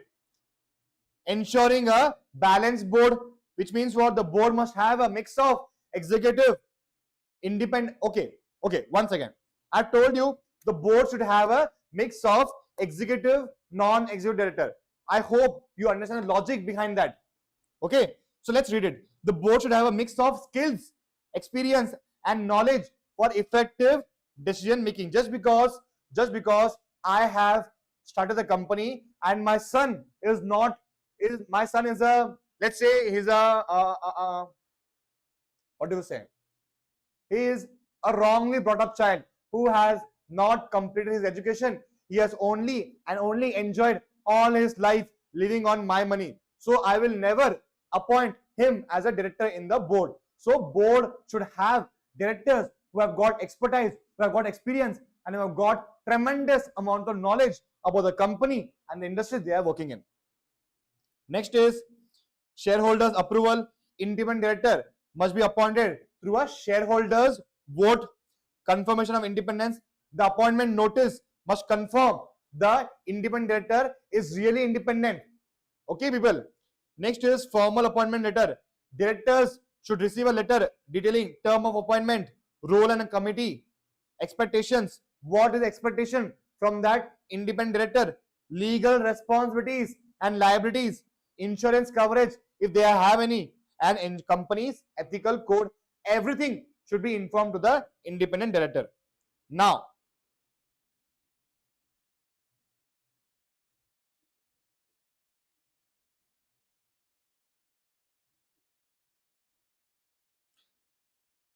we're going to understand. People, more 2 topics are remaining, okay? And then we'll be done with the second chapter. Then small chapters are remaining. We will be done by 10 p.m. Okay, we'll be done by 10 p.m. max. So do not get panic when you look at this. Just chill. Okay, do not get panic. Half of things are unrequired, which I have put in, so that when you learn, it will be easier for you. Okay, examples I have added. It is not mandatory, but if it is possible, people, please do write your answers along with the examples. It is going to create a different impression in your minds. Okay, people? All right. Now, the topic that we're going to understand now is, when will you say the company has got a very good corporate governance? When will you say, after what all metrics you will see that will make you say the company, yes, this is a really good corporate governance complied company? Okay, let's understand. Number 1 is there should be a balanced board structure. A balanced board with independent director is seen as more reliable than one that is dominated by promoter. Tomorrow, if you are going to invest in a company, you look at the board directors.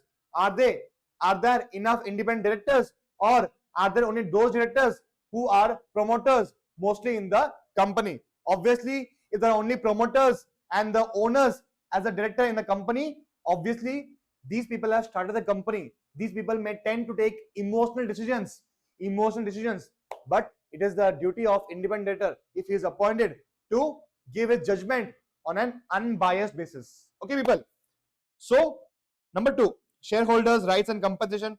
A CEO with a huge bonus despite of heavy losses is signaling weak corporate governance. Company is going into heavy losses and still the CEO receiving huge bonus. That does not make sense. Next, accounting practices. Enron company, Satyam company collapsed. Why? Because they were not following the accounting practices. So this is called as corporate governance rating. What all things will be considered before you say a company is complying with the corporate governance in the best way possible. Next, ownership and control. A company with a single controlling promoters may face governance risk. Basically, owners should be different and the shareholders and the company should be different. Clear distinction between ownership and management to avoid conflict of interest, which means what?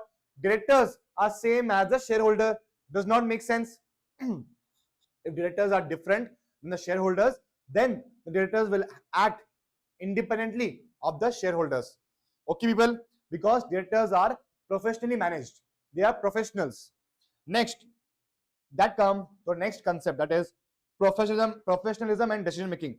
Decision should be based on merit, not favorism or personal relationship. Just because a person is my brother, that will not mean that whatever he will say, it is right. No, it should be based on professionalism. Okay. Disclosure and transparency should be there. Company must disclose financial performance, risk, and company providing detailed operational reports gains significant investor trust, people. Okay. Market price of shares. Companies with governance issues will continuously face market price fluctuations. Next, compliance with laws and regulations. Volkswagen's emission fraud highlighted poor compliance. Can anyone tell me what was the emission fraud that was done by Volkswagen? Can anyone tell me what was the emission fraud done by Volkswagen? If you know the answer, people, give me the answer. If you do not know the answer, give me a thumbs up. Okay? Give me a thumbs up if you don't know the answer. If you know the answer, please tell me.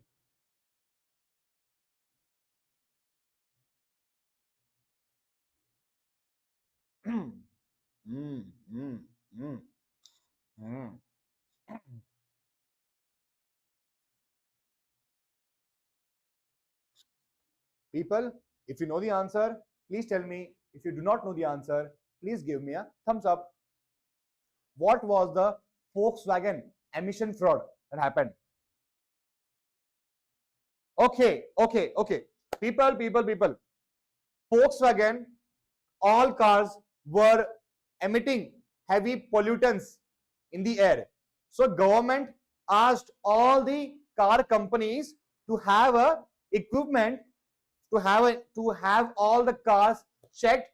If any car that is emitting pollutants more than the limit, that car should immediately be stricken down by the government. Government introduced a rule where it said that if you find a car that is emitting more pollutant than the limit, immediately that car should be stricken down. This was a rule told by the government. Volkswagen, what it did was, in the emission, once again, this is a car of Volkswagen.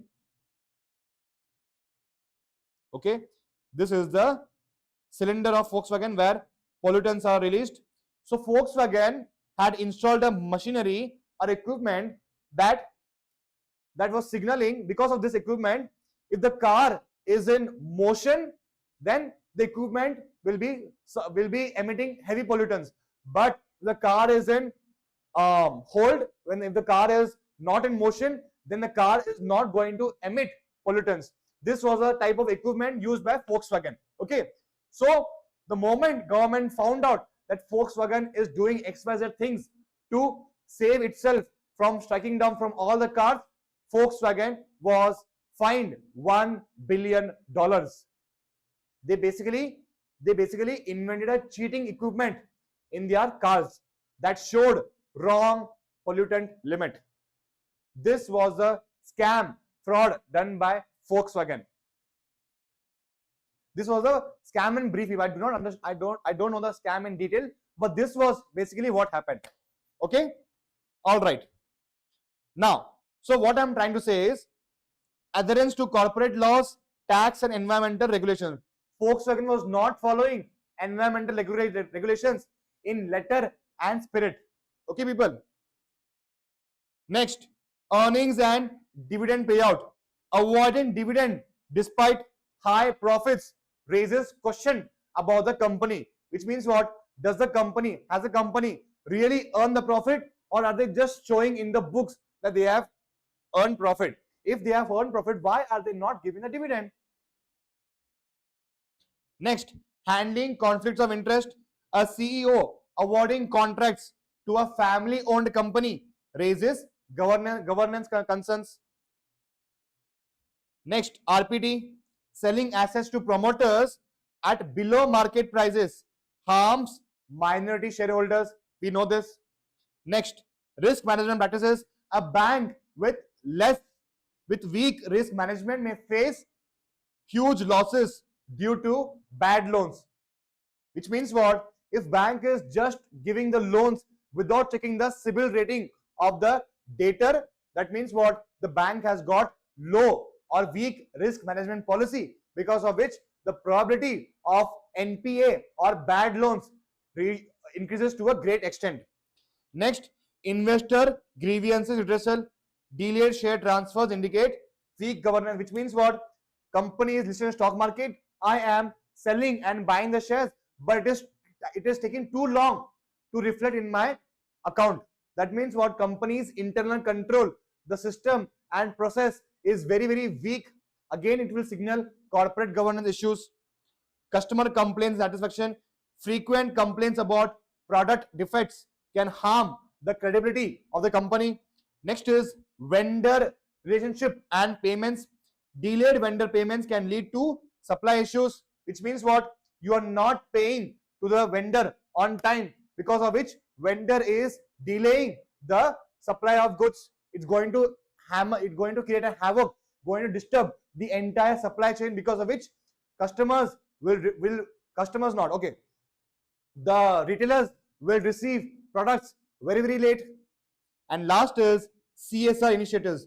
Companies like Tata engage in CSR, enhancing their public image and governance rating. The first company that will come to your mind when you hear a very good company that has got amazing corporate governance will be Tata Group, because they engage in so many CSR activities. People, so we are done with the assessment criteria for a good corporate governance rating. People, how was it? Did you find it interesting, people? Along with examples, did you find it interesting? Give me a thumbs up. I'm so sorry for fastening up this topic, people. You just have to visualize the scenario that I told you vividly, so that in exam you don't end up memorizing any concept. You will just visualize the scenario and then you will start writing the answers. Okay, people? Yes? Everybody with me? Everybody with me? Everybody with me? Yes, people? Last topic, and then we will be done. Everybody with me? Everybody with me? Everybody with me or not?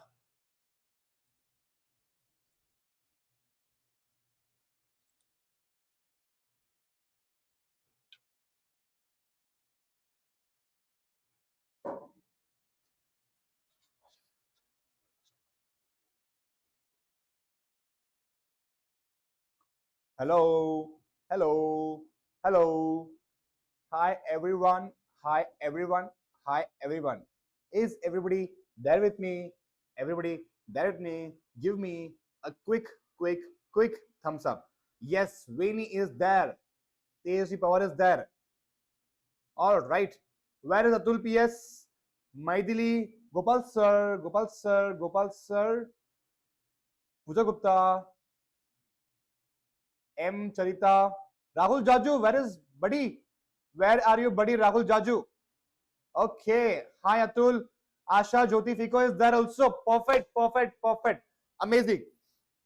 Next, ESG.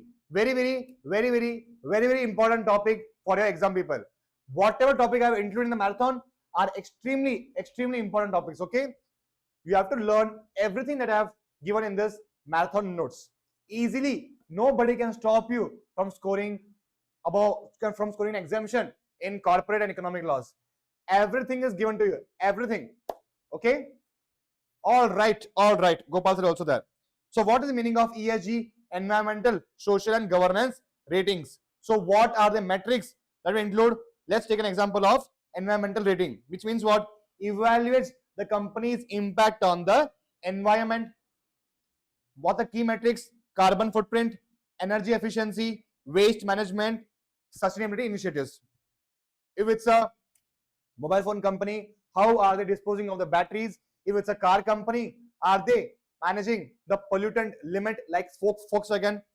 Number 2, social rating assesses treatment of employees, customers and society. Starbucks is an amazing, wonderful example of this. Starbucks treats its employees in the most respectful manner. Customers are God if you enter the Starbucks premises, Starbucks stores and society, Starbucks is into a lot of philanthropic activities. So always remember Starbucks, example. Next, environmental, Volkswagen.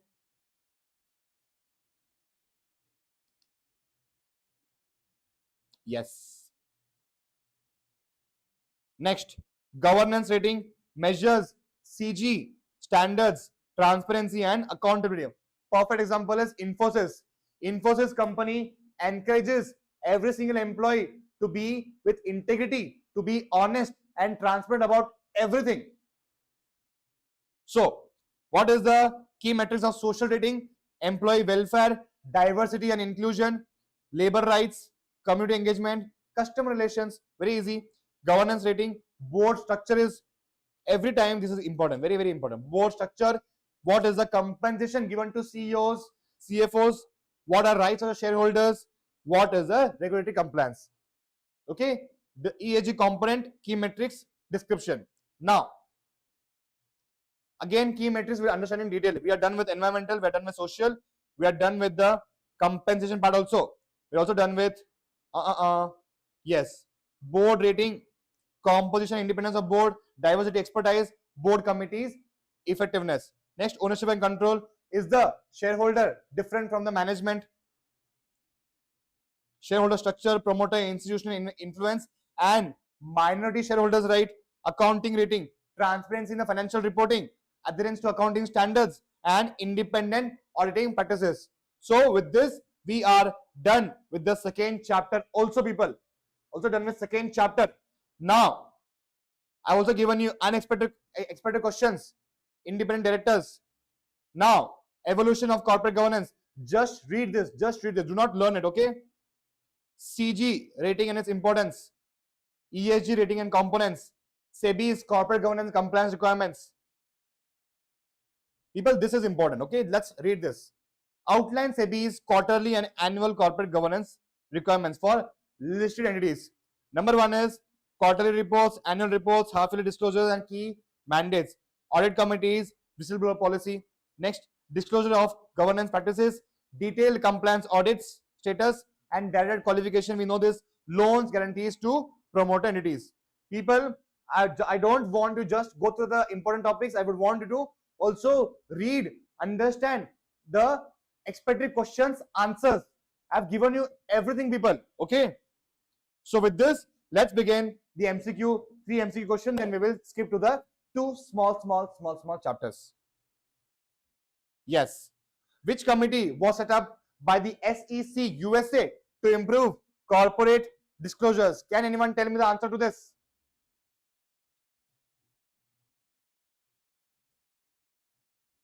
Which committee was set up by the SEC USA to improve corporate disclosures?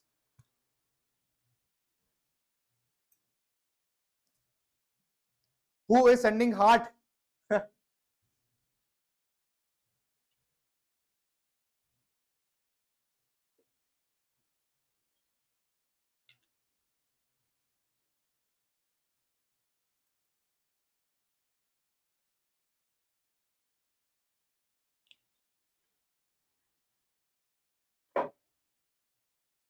People.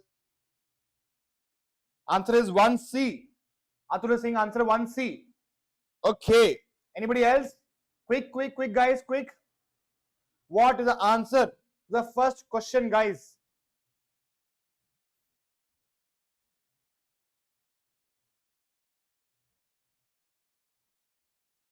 Pooja Gupta saying answer is C. All right. Perfect. Lovely, guys. Lovely. Tezi Pawar. Amazing. CII India formed which committee to improve governance? Veni. Amazing. Asha Jyoti Fico. Great bro, Gadi. Great buddy. Amazing.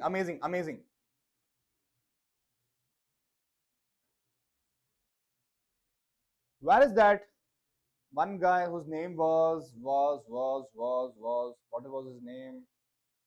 Carrie, where are you, Carrie? Where is Carrie? Vaishnavi Nagaranjan. Dikhilaninga, Vaishnavi Nagaranjan, Rahul Kanchan also not there. Rahul Kanchan, where are you, Rahul Kanchan? Rahul Jaju is also there. Where is Rahul Kanchan? Atul PS is saying 2A. Pooja is saying 2A. Veni is saying 2A. Perfect, perfect, perfect, guys. Amazing. Okay, now let's not look at the committee.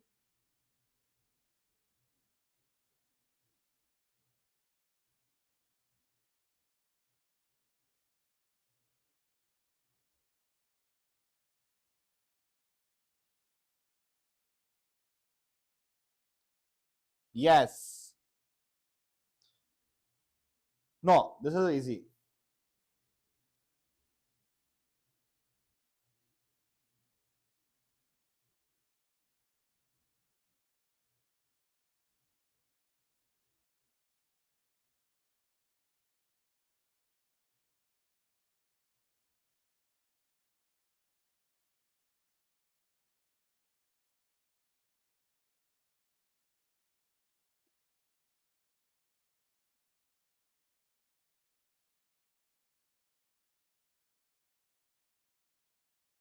Yes.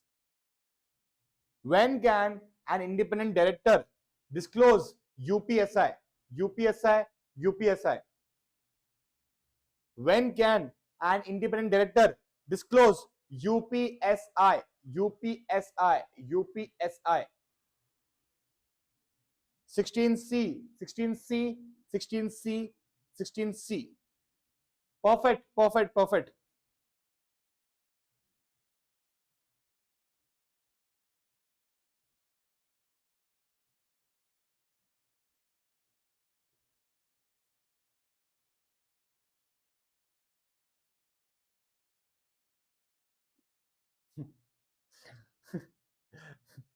People look at this question. If an independent director suspects fraud in financial statement, they must wait for the next board meeting to report it. Crazy question.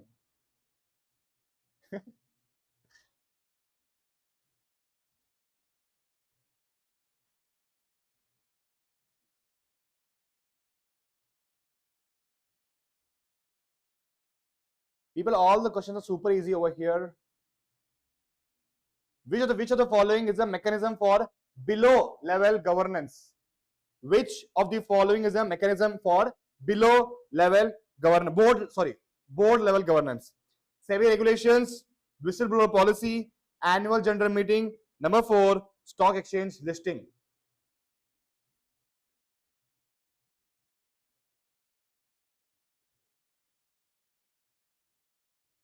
What is the answer? 22B. Okay, perfect, perfect, perfect. All right, guys, we are done with the chapter. People, have given you 25 questions because the chapter is super small. So I've given you 25 questions. Okay, do not mistake it for 50 MCQs. So sorry, guys. Sorry. It is just 25 MCQs. All right. Now, people, we are also done with the second chapter. That is corporate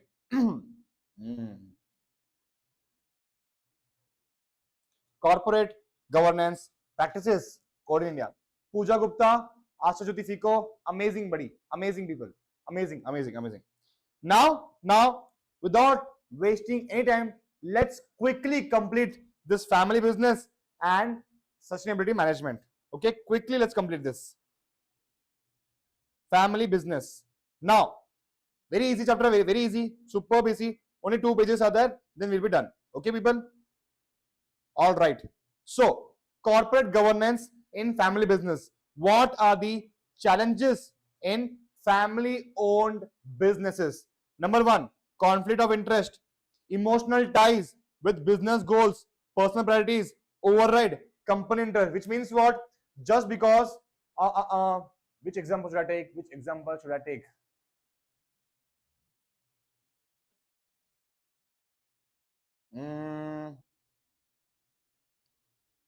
Okay, just because my family is into a business of jewelry and gold. My family is doing business since 100 years in the jewelry and gold. Now I am a, okay, how do I say, I am the third generation, fourth, and the fourth generation family member. Now I am proposing to my family that let's diversify the business. Let's not stick into the gold business for long, because tomorrow if gold prices fluctuate, if some war happens in like Russia and Ukraine, the gold prices will fluctuate up and down. So let's not completely engage in gold business. Let's diversify. So in that case, my family members will tell us, we are in this business for 100 years. How can you even think of diversifying the business, right? So over here, there will be conflict of interest, business goals. I am thinking in a business manner, but they are thinking in an emotional manner, correct? Number 2, leadership issues, power struggles among family members, delays in trust issues in decision making, which means what? There are a lot of family members, so everybody wants to be the king of the throne. Only one person can be the king of the throne. Just because you all are born to a same mother, that will not, like Ballal De Bahubali. Ballal De Bahubali. Can you remember, people? Ballal De Bahubali. Always remember this. Ballal Dev Bahubali. Okay, people? All right. Next is governance challenges. Difficult to apply standard corporate governance. Balancing family control with professional input. Which means what, people? You cannot manage a family business in a professional manner, because they are all blood relations. You cannot tell them that if you do not perform well, then we will cut your salary. No, we cannot say that, because family members, right? Blood relations, we love them. Succession planning. What happened in case of Dhirubhai Ambani, Mukesh Ambani and Anil Ambani? There was no proper succession planning in place by Dhirubhai Ambani. That is the reason why it became a lot of mess when Dhirubhai Ambani when Dhirubhai Ambani was no more. It was a lot of mess created between the brothers of Ambani, Anil Ambani and Mukesh Ambani. Then Kokila Ben came in between also with an arbitrator to settle the disputes. Which brother will receive which company? Which brother will receive other company? Okay, people. Absence of clear plans leads to disputes. Dividing units helps but is not always effective. Today, Mukesh Ambani and Anil Ambani are not in good terms. Why? Because of that family struggle, family power struggle. If Dhirubhai Ambani had clearly mentioned that after my demise, Mukesh Ambani will receive XYZ company and Anil Ambani will receive XYZ company, that it would not have created so much mess. Okay, next is reputational risk, which means what? My family business is very, very popular because of an fight between me and my cousin brother or brother. It will also what do we say? It will also tarnish the image of my business. Number 6, professionalism issues. Talent avoids interference-prone environment. Non-family managers lack decision power, which means what? Tomorrow, if I have a family business, 100 years. Okay, people. So all the big positions are occupied by family members. So if a CA or CFA or a director or any person, MBA with finance, CS, cost accountants, do you think people will listen to us? No. We are the most ignored part of the company if we are employed in a family business. Next is crisis events. Death, disability of key family member like Dhirubhai Ambani creates a leadership void and operational instability. Apple had planned succession planning so beautifully, because of even after Steve Jobs' death, Apple is still at the top. Why? Because of a proper succession planning. Okay, that is the reason why the leadership is now occupied by a very, very good person, that is Tim Cook. Okay, so this is the challenges faced by family-owned businesses. Next is conflict management strategies. Number 1 is clear corporate governance structure, defining roles, responsibility, responsibilities, and decision-making authority. Which means what? The most powerful member in the family should always clear set rules as to which person will be given what roles, which person will be given what duties, which person will receive what amount of power. Next is external mediation. Use advisor consultants to resolve sensitive conflicts. Mukesh Ambani and Anil Ambani, this conflict was resolved by whom? Kokila Ben using an arbitrator. Mediation. If this fight would have been dragged to court, it would have created a lot of mess. The fight would have been very, very ugly. Hence, Kokila Ben appointed an arbitrator to settle the dispute between Ambani brothers so that it won't tarnish or disturb the image of the family and business. Next is structured succession planning like Apple, ensuring smooth transition and avoid leadership gaps. Is everybody with me? Give me a quick thumbs up if everybody is with me. Now, I want you guys to just read it, okay? Okay, let's understand it. Family control over management. The topic is, oh my God. So basically, people,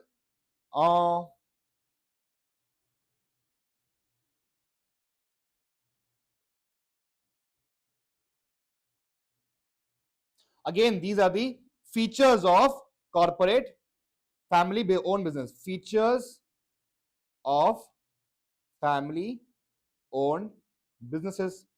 So, family control over management. No matter how many directors you will appoint, but the family will obviously end up controlling the company. Number 2, formation of coterie. A tight group of insiders dominates decisions, sidelining the independent professionals. We understood this. Ownership dilution over time. Shares get divided across generations so much that it will weaken the centralized control, which means what? Let's say Dhirubhai Ambani. Dhirubhai Ambani's son, Mukesh and Anil. Mukesh, Anil. These people will have sons, daughters. Again, we have a lot of daughters, sons, daughters, sons, daughters, sons. Now, do you think the business will be managed by these people in the same way like Dhirubhai Ambani does? No. Conflict of interest, personal business interest. Okay, we are done with this. Emotional driven decisions, families, unity, governance, impact. Strong unity can among the family members can suppress external voices. Disunity causes leadership gaps and instability, which means what? If the family is united, they will always suppress the independent directors, board directors, anyone control. Now, the moment the family divides, it causes again leadership gaps and instability. Number 1. Number 7, structured succession planning, reputational centered leadership, business credibility tied to the personal image of the key family. Okay, we're done with this. Difficulty in hiring professionals.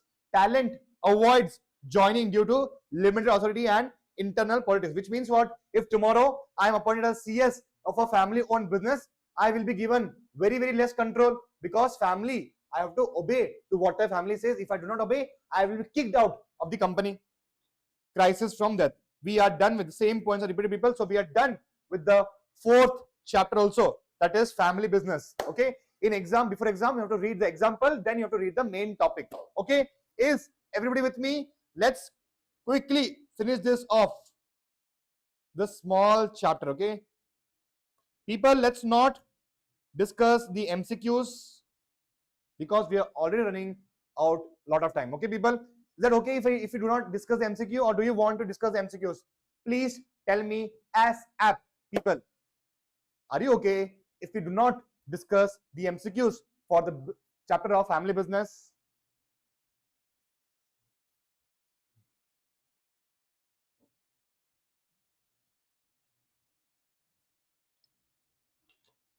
Perfect.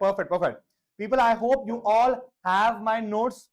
Okay, very, very important. Please get my notes.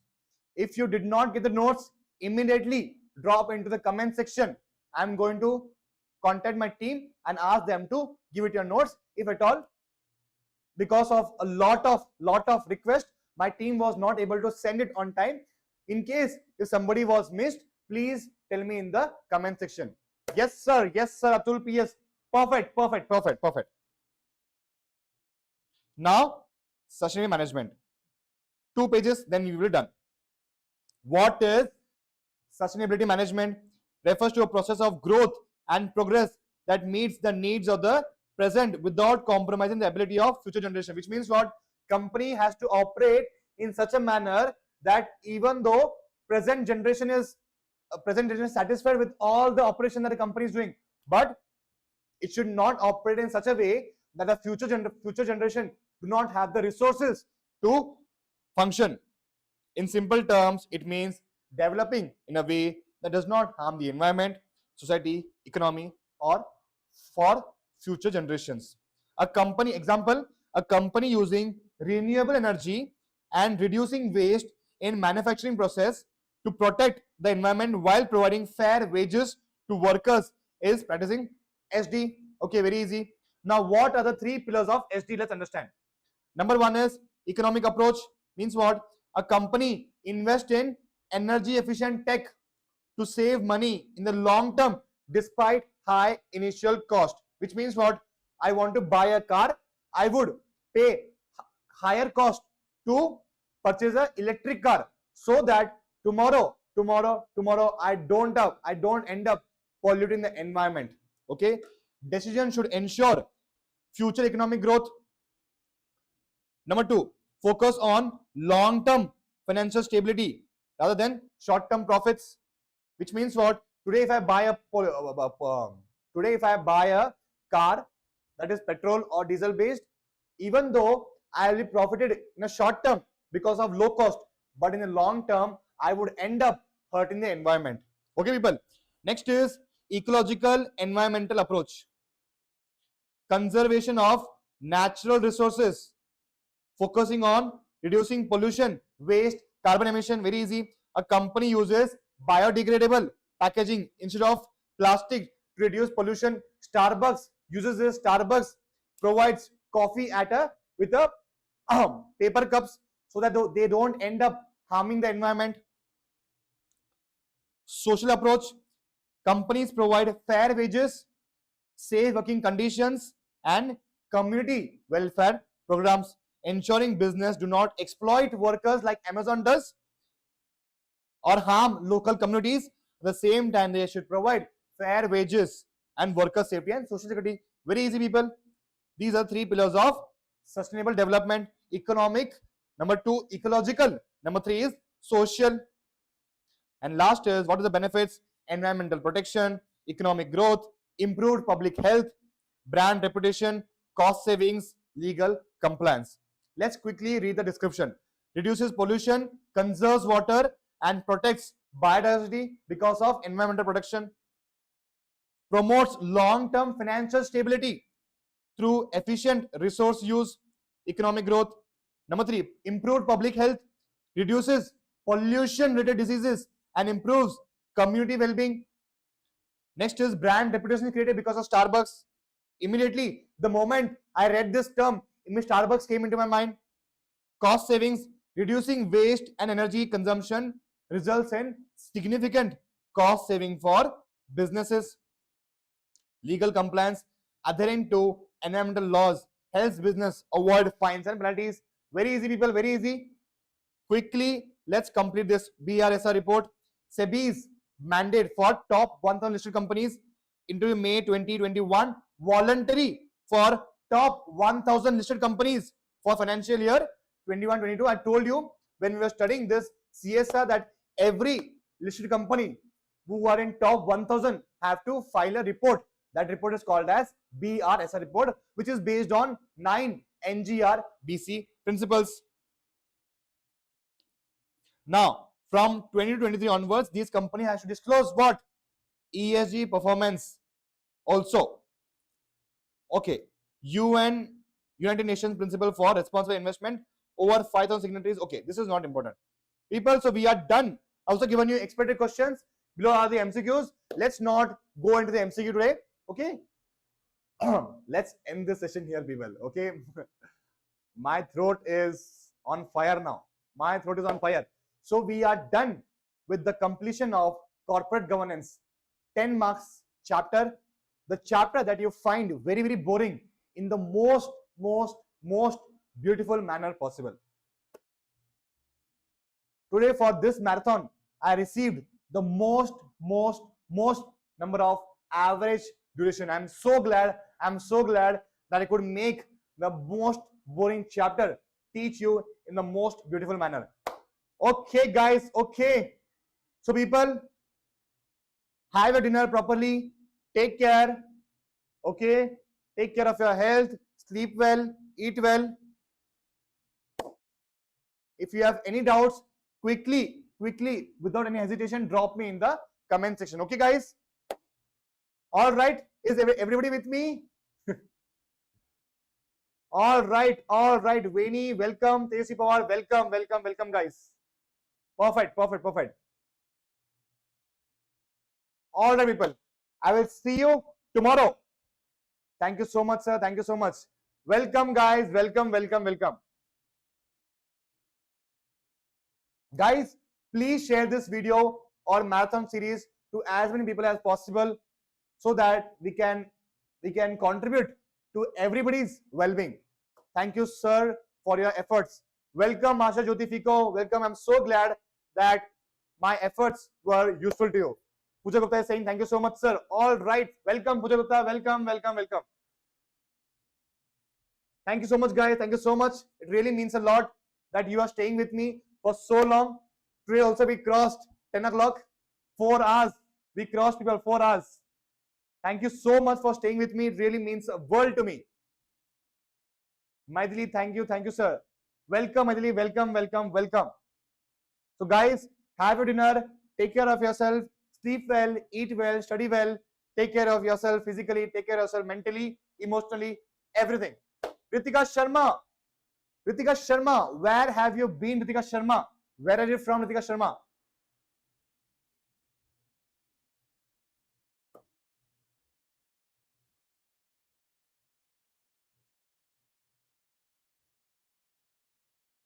Cool, guys, cool. You can leave the session. Thanks a lot, sir. Welcome, Gopal, sir. Welcome. Thank you so much. All right. Ritika Sharma, where are you from, Ritika Sharma? Odisha. Oh my God. Amazing. Superb. All right, guys. Take care. Good night. I will see you tomorrow in the next one. Bye-bye.